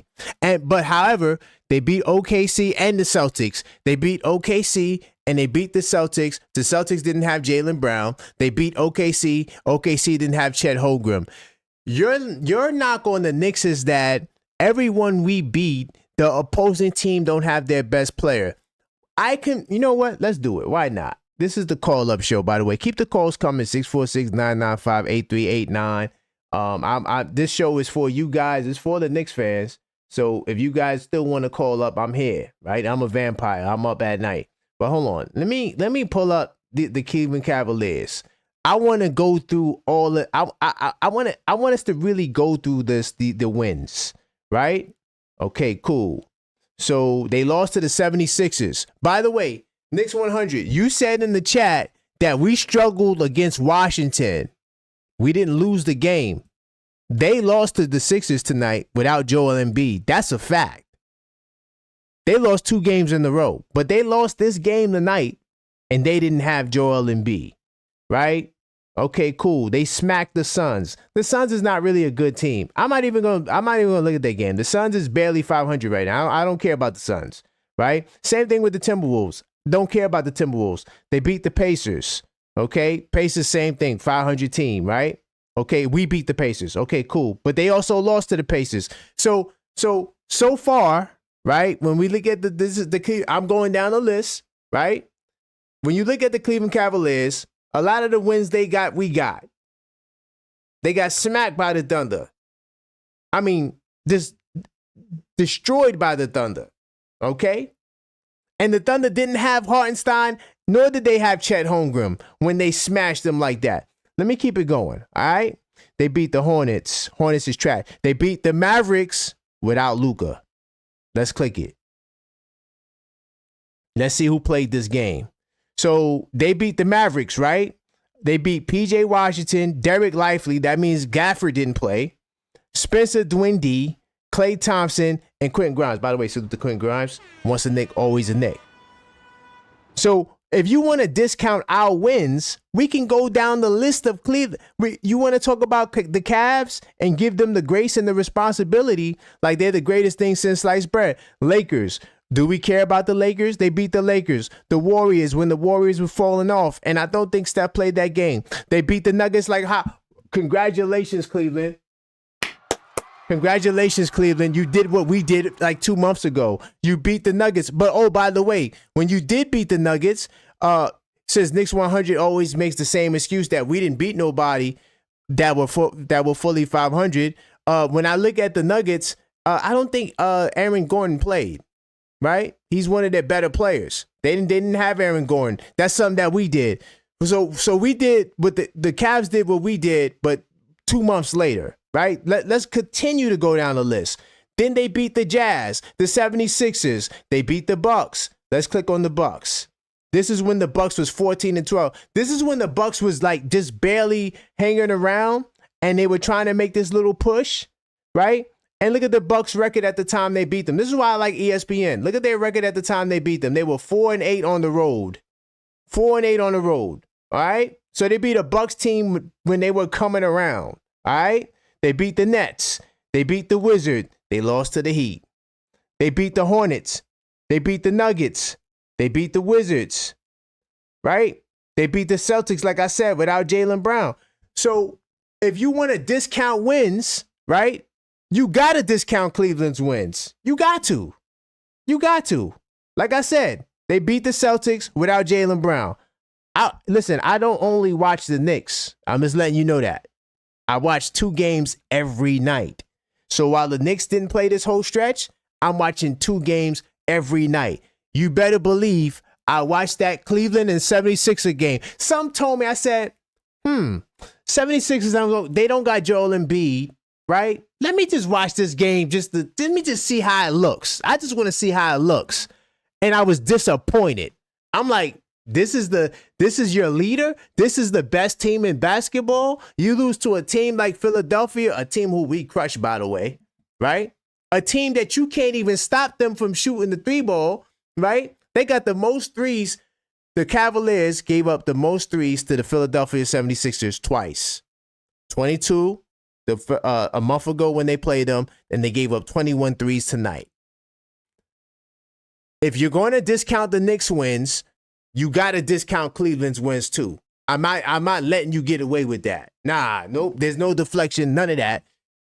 If you're going to discount our wins, you have to discount Cleveland wins because I've been watching them. Ever since we started doing this show and we was talking about Cleveland, I've been keeping an eye on them. And let me say this. I see the chinks in the armor, Knicks 100. I see the chinks in the armor. So to answer my man Hector, too, when he says that he's worried about the Cavaliers, bro, The Cavaliers are a good team, but you got to understand something. You're not playing the Celtics every night, right? And even when they play the Celtics, they beat the Celtics when they only got when they're missing one of their key players, right? So we got to put things into perspective. You can't have one standard for one team and then another standard for another team. I'm going to say the Cavaliers are a good team. The Knicks are a good team. Did we beat teams without their best players? Fine. That's just what it is. But everyone is hurt. You got to give props to where it's due. Now at the game 46, we're getting ready to go into game 46 on the season. I don't give a damn if you're not healthy. That's your fault at this point. De'Aaron Fox. Tomorrow, this guy had his fingers is like this. This is De'Aaron Fox's fingers, right? He has to wear a bandage to keep it together. And he hasn't been looking that good ever since he had that injury. So if we beat Sacramento tomorrow, are we going to say, well, De'Aaron Fox's fingers go like this, so it don't count? Come on, man. We can't. No. Listen, this stretch right here these are going to be the signature wins for my man Nick 100. I just don't want to hear no injury excuses, man. I don't want to hear no injury excuses. All right?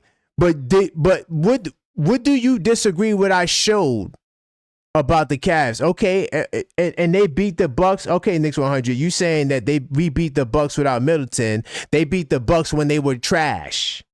Let's keep it real. They didn't beat the Bucks now. The Bucks I want to see them go up against the Bucks now. That's what I want to see. Because the Bucks now is way different from when they beat the Bucks. They were 14-12 and 4-8 in the road, and they beat them at home. I want to see them beat the Bucks now. I want to see them beat the Knicks now. I want to see them beat they already played OKC twice. So what are you saying, bro? And okay, so Knicks 100, you saying we beat 5 teams? The Cavs beat 2 teams healthy, bro. I went through the list. You can put an asterisk on every single Cavaliers run. I watched most of their games that they played. I'm not just looking at the box score either. I watched most of the games they played. I'm telling you right now, if you're going to say we didn't beat people healthy, they didn't beat damn near nobody healthy. And I don't even want to use that excuse right now. I'm just going to say this. When we see them boys, and we will be doing, but hold on, let me see if I got the live play-by-play schedule. Let me see if I get the live play-by-play schedule. All I'm saying is this. Let me go in studio mode. When it's time for us to see these guys again, we're going to be a way different team. I just hope they have all their guys, because they got a couple of guys that's kind of fragile and are injury prone. Right? I'm not trying to put that on them, but they got a couple of guys, they top 4 guys, like 2 of them kind of get hurt all the time, or they get hurt at the wrong time. So I hope when we see them, for Nick 100's sake, that they got their team, because Nick 100 ain't going to give us the credit if we beat them. I don't care if you're not healthy at this point in the season. If you're not healthy, it's your fault. That's just what it is to me. I'm going to try to get the live play-by-play schedule on the screen too. Let me see what you guys talking about in the chat.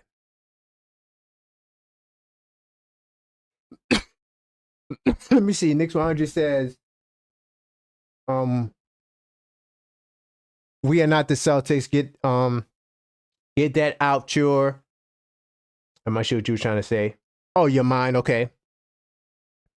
Chad B says, you're right. We're better. Oh, I like that. Yo, Chad B, man. Oh, man, you got to call up, man. I like what Chad B is saying. By the way, let me go back to research mode. By the way, because you saying we're not the Celtics, I'm gonna say this.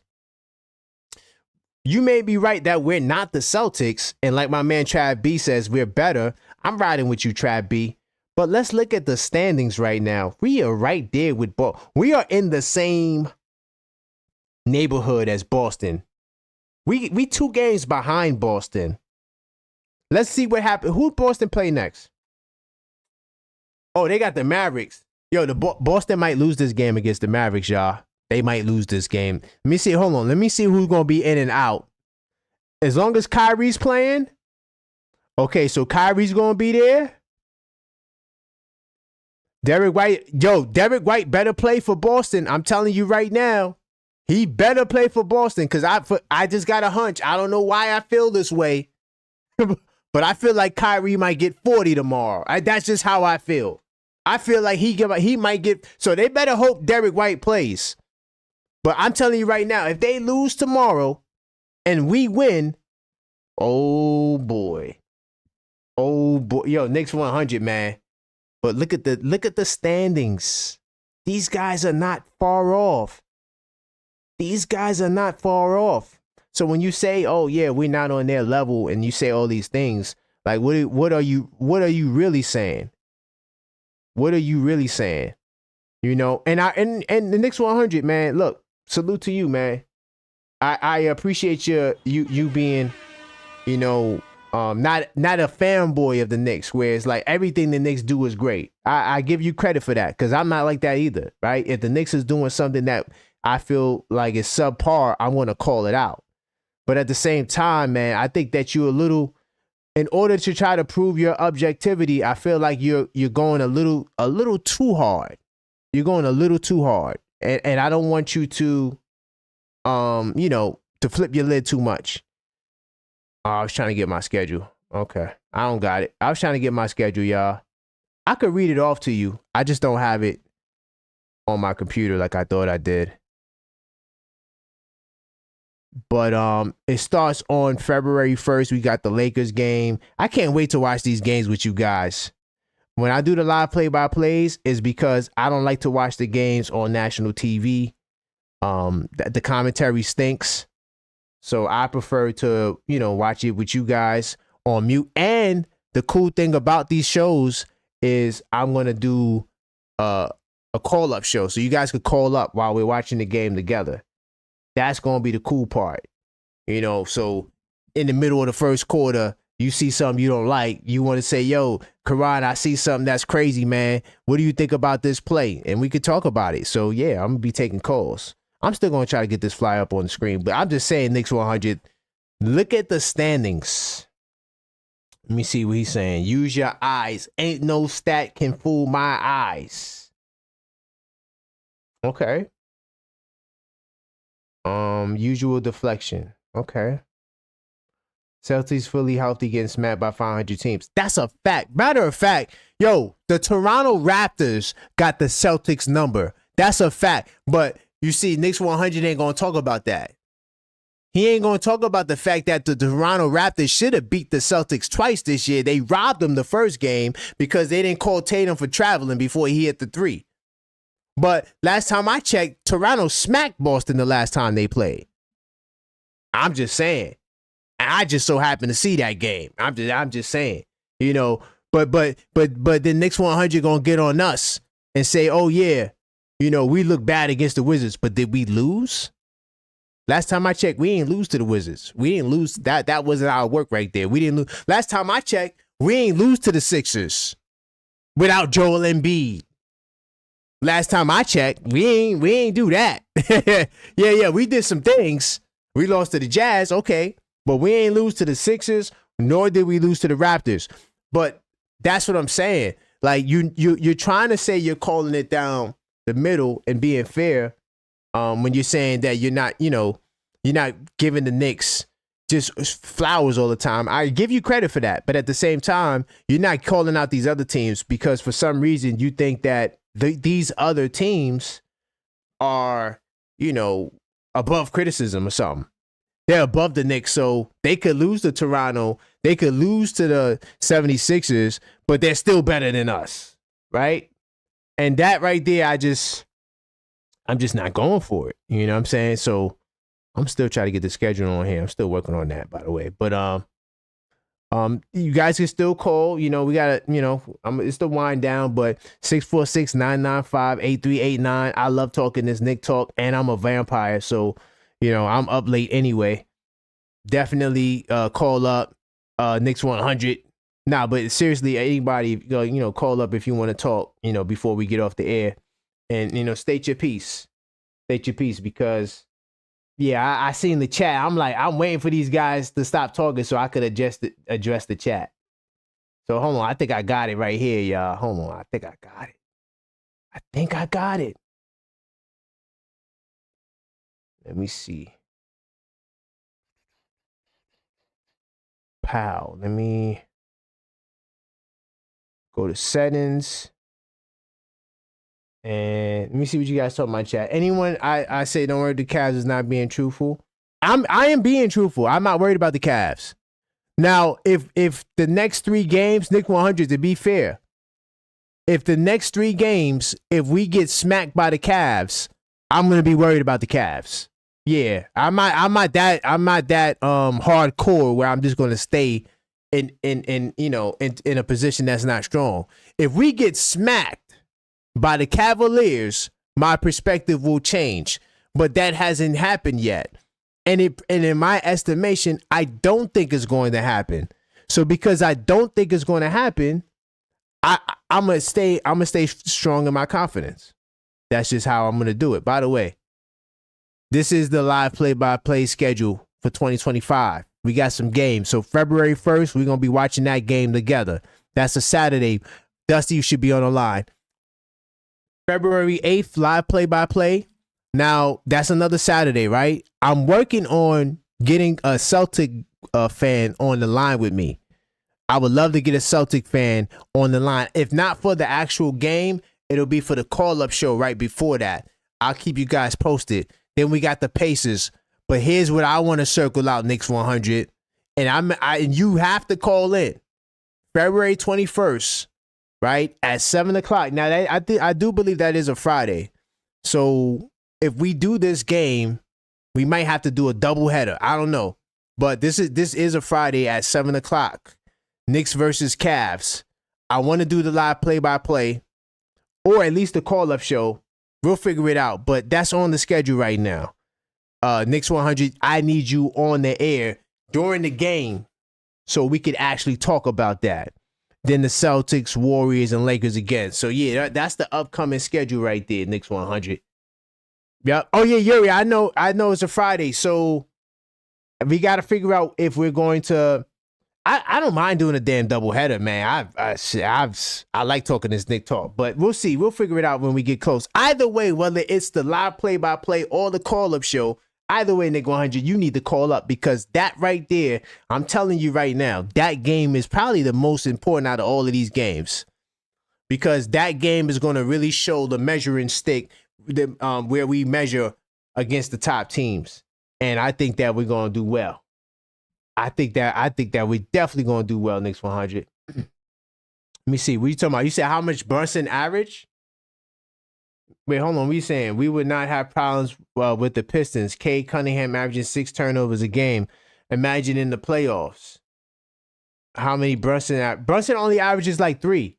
I could put that on the screen. Hold up. That's why I like research mode. Hold on. I got the Knicks right here. See, I keep my tabs on deck too. I think Brunson averages like 3 turnovers a game. Brunson averages 2.4 turnovers a game, Nick 100.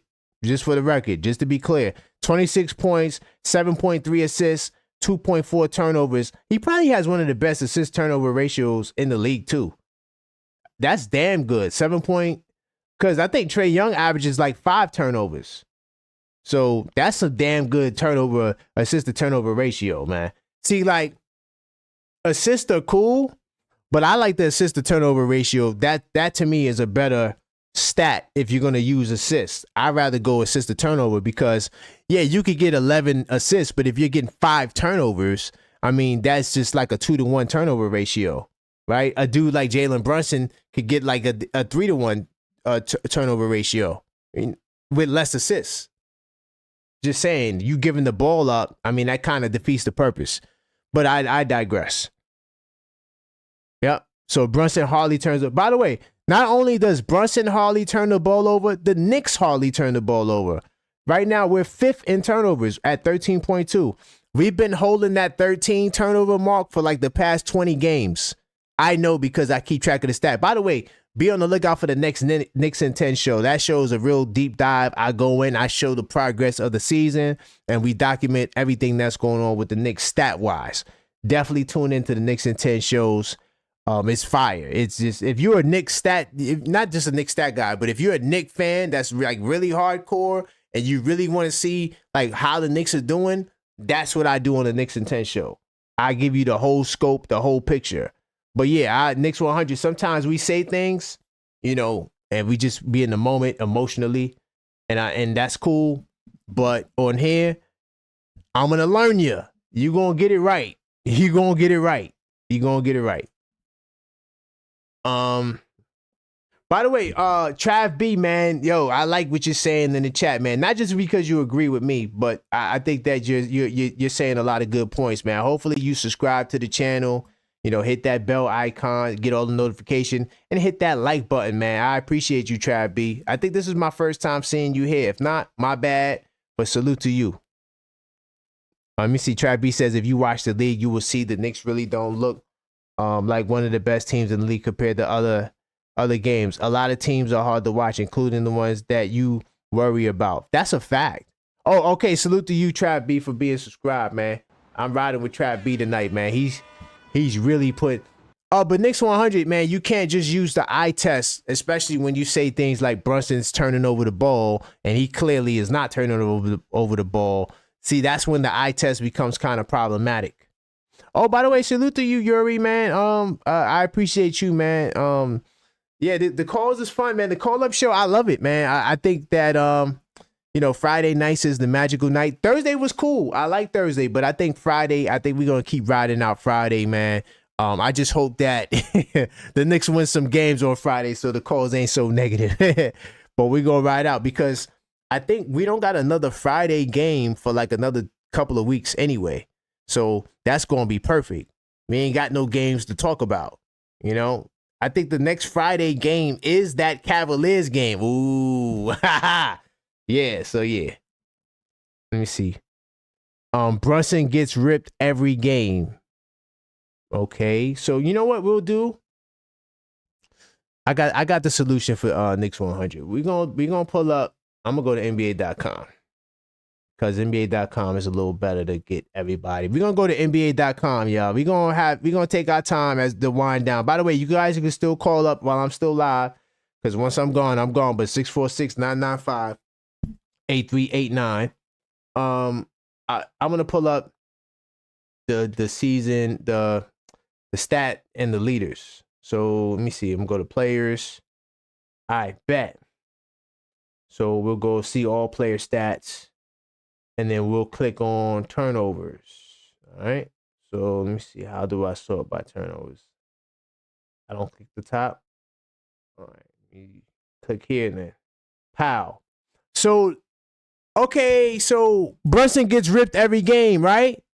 Brunson, Knicks 100. You said Brunson gets ripped every game. We know. I'm gonna go back to. Hold on. Let me get this right. No, we gotta hold on. I'm gonna go back there, y'all. Don't worry. So I gotta go look at Brunson real quickly because he's not amongst the leaders in turnovers. So I gotta go back to the Knicks stats to see how many turnovers Brunson got. So Brunson right now, he has 2.4 turnovers a game, right? And Brunson gets ripped. Brunson has 2.4 turnovers a game, and Brunson gets ripped. Remember, that's the logic that Knicks 100 is saying. I bet. So now we're going to go back to NBA.com, right? We're going to go back to NBA.com. This is turnover leaders. Cade Cunningham, the man that we just mentioned, 4.7 turnovers. James Harden, 4.6 turnovers a game. Trae Young, the man that some people say is the most pure point guard in basketball, 4.4 turnovers a game.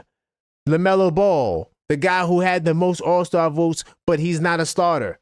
3.8 turnovers a game. The great LeBron James. Some people might say he's the GOAT. I don't. He averages 3.8 turnovers. So all these guys that average way more turnovers than Brunson, right? Because Brunson's not even in the top 10. I don't even think Brunson's in the top 20. So Brunson's. Oh, by the way, Julius Randle is number 20 on the list, right? Salute to Julius Randle. Once a Knick, always a Knick. Anyway. Jalen Brunson's not in the top. Oh, by the way, is that the great? Wait, hold on. Is that the great Steph Curry at number 14? Not the great Steph Curry, who I think is the best point guard in history. I don't want to debate that right now. But Steph Curry right now, he averages 3 turnovers a game. So all of these guys, Kevin Durant, Victor Wemby, Ant-Man, right? Giannis Antetokounmpo, yeah, well, we know he gets ripped for sure. All these guys averages more turnovers than Jalen Brunson. I showed like 6-7 point guards, top point guards that turn over the ball way more than, not just more. Not only do they turn the ball over more than Brunson, they turn the ball way more than Brunson. So who doesn't get ripped? Every single game Brunson gets cooked. That's cap. Every single game Brunson gets cooked. Hold up, whoa. Now I gotta go even deeper now, right? Pause. We're gonna go to Jalen Brunson's game logs. All right. So you said Brunson gets cooked every game. Okay. So are you saying cook like turnovers? Because the last game he did have 4 turnovers. However, the games before that, the 2 games before that, he had 34 points and he had, I'm sorry, I'm looking at the wrong column. My bad. I'm looking at fouls. Oh, I take that back. The last game he only had 1 turnover. The game against Atlanta, he had 3 turnovers, right? He had 26 points. And that was the game where he cooked Dyson Daniels, supposedly one of the top defenders in the league. He fouled him out. But according to your logic, Brunson gets cooked. Brunson had 34 points. He had 3 turnovers. Then he had 26 points and he had 1 turnover, right? Now, this game right here against Philly, it was a win. He did have 5 turnovers and then 4 turnovers. But besides that, Jalen Brunson is not getting cooked. I'm trying to understand your definition of cook too, because he's putting up 30 points in the night and we're getting a W, but you're saying he's getting cooked. Oh, you said cookied. Okay. So if Jalen Brunson is getting cookied, then that means everybody gets cookied. So what are you really saying? That means that you're not really saying anything, Knicks 100. So, but Knicks 100, man, and salute to you. I we could agree to disagree. You know how we get down. But at the same time, man, this is my thing with you. Why don't you call out everybody else that gets cookies? That gets cookied, my bad. Right? That gets stripped. Why don't you call these guys out? LaMelo Ball, Trae Young, Cade Cunningham, Stephen Curry. I would say Russell Westbrook, but he's not one of the top guards. De'Aaron Fox, Ant-Man. They all get cookied way more than Brunson. Why don't you call them out? No. You don't get cookied if it's not a turnover. So if I get the ball stolen from me, that means I turned the ball over. You get me? So that's the only way you can get a cookied is to get a turnover. So the turnover shows me who's getting cookied versus who's not. And Jalen Brunson, matter of fact, what we could do, because this is why I like NBA.com, because you could take it up to a whole nother notch. So you could actually sort this by position. Hold on, let me see if I could get the positions. How do I do that? Let me see the advanced filtered. I got turnovers. Hold on. All players. There's a way to get positions. I did it before. Regular season per game. Damn, you lucky I don't feel like looking at how to get just positions. Let me see if I could scroll down. So Brunson, on the top turnover list, Brunson is 44. He's 42 on the list. I'm looking at the games played. But he's number 42 on the list at 2.4 turnovers. There's a whole bunch of guys. By the way, Karl Anthony Towns gets more turnovers than Brunson. Oh, not the great SGA. Not the 2-point, the modern day Jordan, right? From mid-range, automatic. Not him. Hold on. Not SGA. No. SGA gets cookied more than Jalen Brunson? You're trying to tell me that the great SGA, just so you can see I'm talking about turnovers. 2.7 turnovers a game for the great SGA. What about Jason Tatum and Jaylen Brown? 2.8, 2.8. What about Zach LaVine? Oh, not Dame time. Dame time. So how many damn point guards and guards is ahead of Jalen Brunson in terms of getting cookied? So why are we talking about Jalen Brunson getting cookied, but not talking about none of the other 20 guys that's ahead of him? There's like 20 point guards ahead of Jalen Brunson on this list. Come on, man. We got to knock it off, man. We got to, Knicks 100, we got to knock that off, man. And no, a turnover, the only way you can get a steal, Knicks 100, you got to look me in my eyes, man. Hold on, I got to put the Captain 11 merch up there. Because since we talking about the captain, by the way, shop.theobjectiveknicksfan.com. Go get yourself a mug, man. Go get yourself one of these. You get the white one that's on the screen right here. Captain 11 mug, since we talking about the captain, right? The only way, right, you can get, well, no, I'm gonna say it like this. When you get cookied, meaning if you get the ball taken from you, it counts as a turnover. So that's why we're gonna look at, if you say he gets cookied, so now we're gonna look at his assist to turnover ratio, right? I'm not even going advanced stats, turnover percentage. I don't care about none of that. But you would look at those numbers, and those numbers will tell you whether or not he turns the ball over. But Knicks 100, you gotta give credence to the fact that there's a whole lot of other guards that turn over the ball just as much. Bro, you turn this show into me and how I see this team. I have a smart device too. I know you do. But I'm just saying, but you can't just say what you're saying and not have the stats to back it when you start talking about he gets cookied. You know what I'm saying? Like, everybody gets cookied. And that's the point that I was trying to say, Knicks 100. To be honest, everyone gets cookied. Everyone. Everyone turns the ball over. Everyone loses the ball. Everyone does it. That's what it is. So, no. So, and this is what I would probably respond if I was you. I would say, well, there's other ways to turn the ball over besides getting steals, right? But a steal counts as a turnover. So if I have less turnovers, that means I get the ball stolen from me less times. That's the logic. Because some of these guys average 4 turnovers a game, bro. They're averaging 3-point-something turnovers a game. Brunson only turns the ball over 2.4 times. That's the point. That's the logic. That's where we are with that. I'm not trying to make the show about you, man.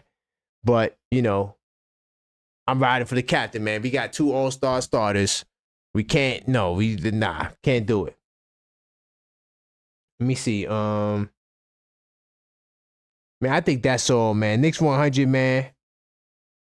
Salute to you, man. I gotta salute the Knicks 100. That's my man in the chat. Hopefully you call up, man. Hopefully you call up and, you know, one day. I want you to really call up for the Cleveland show. Because I want some more balance because I don't want to feel like I'm too much into, going for the Knicks. I need the especially if the Knicks is losing, I'm gonna let you have it. That's one thing you could give me. I'm gonna be objective. That's why I'm the objective Knicks fan. But I want to give a big salute to Own Dios, Trav B, Ryan. Glad to see you in the chat, Trav B. Hopefully I see you again. Salute to Keith Rockets, of course, for calling up. Salute to the callers, by the way. Yuri, Hector. Right? Who else called up? Dev the Disruptor. Salute to Dev the Disruptor, man. Salute to everybody who called up. And even the guys that couldn't get through on the line. I'm sorry if I didn't get you on, but next time, make sure you call up and I'll try to get you on again. Salute to Maxine. Who else was in the chat? Knicks will be champs 25-26, right? Salute to Beeman Boy. Salute to Tony Starks. Hopefully, Tony Starks, you like my answer about the coaching. I say just volunteer. Definitely just volunteer. And you got to get some experience under your belt because no one's going to hire you to be a coach, right, if you don't have the right experience, a la Tom Thibodeau. Tom Thibodeau got the job because he deserved it. Also, salute to FS Wisdom, man. That's all for this pod. And until next time, let's go, Knicks.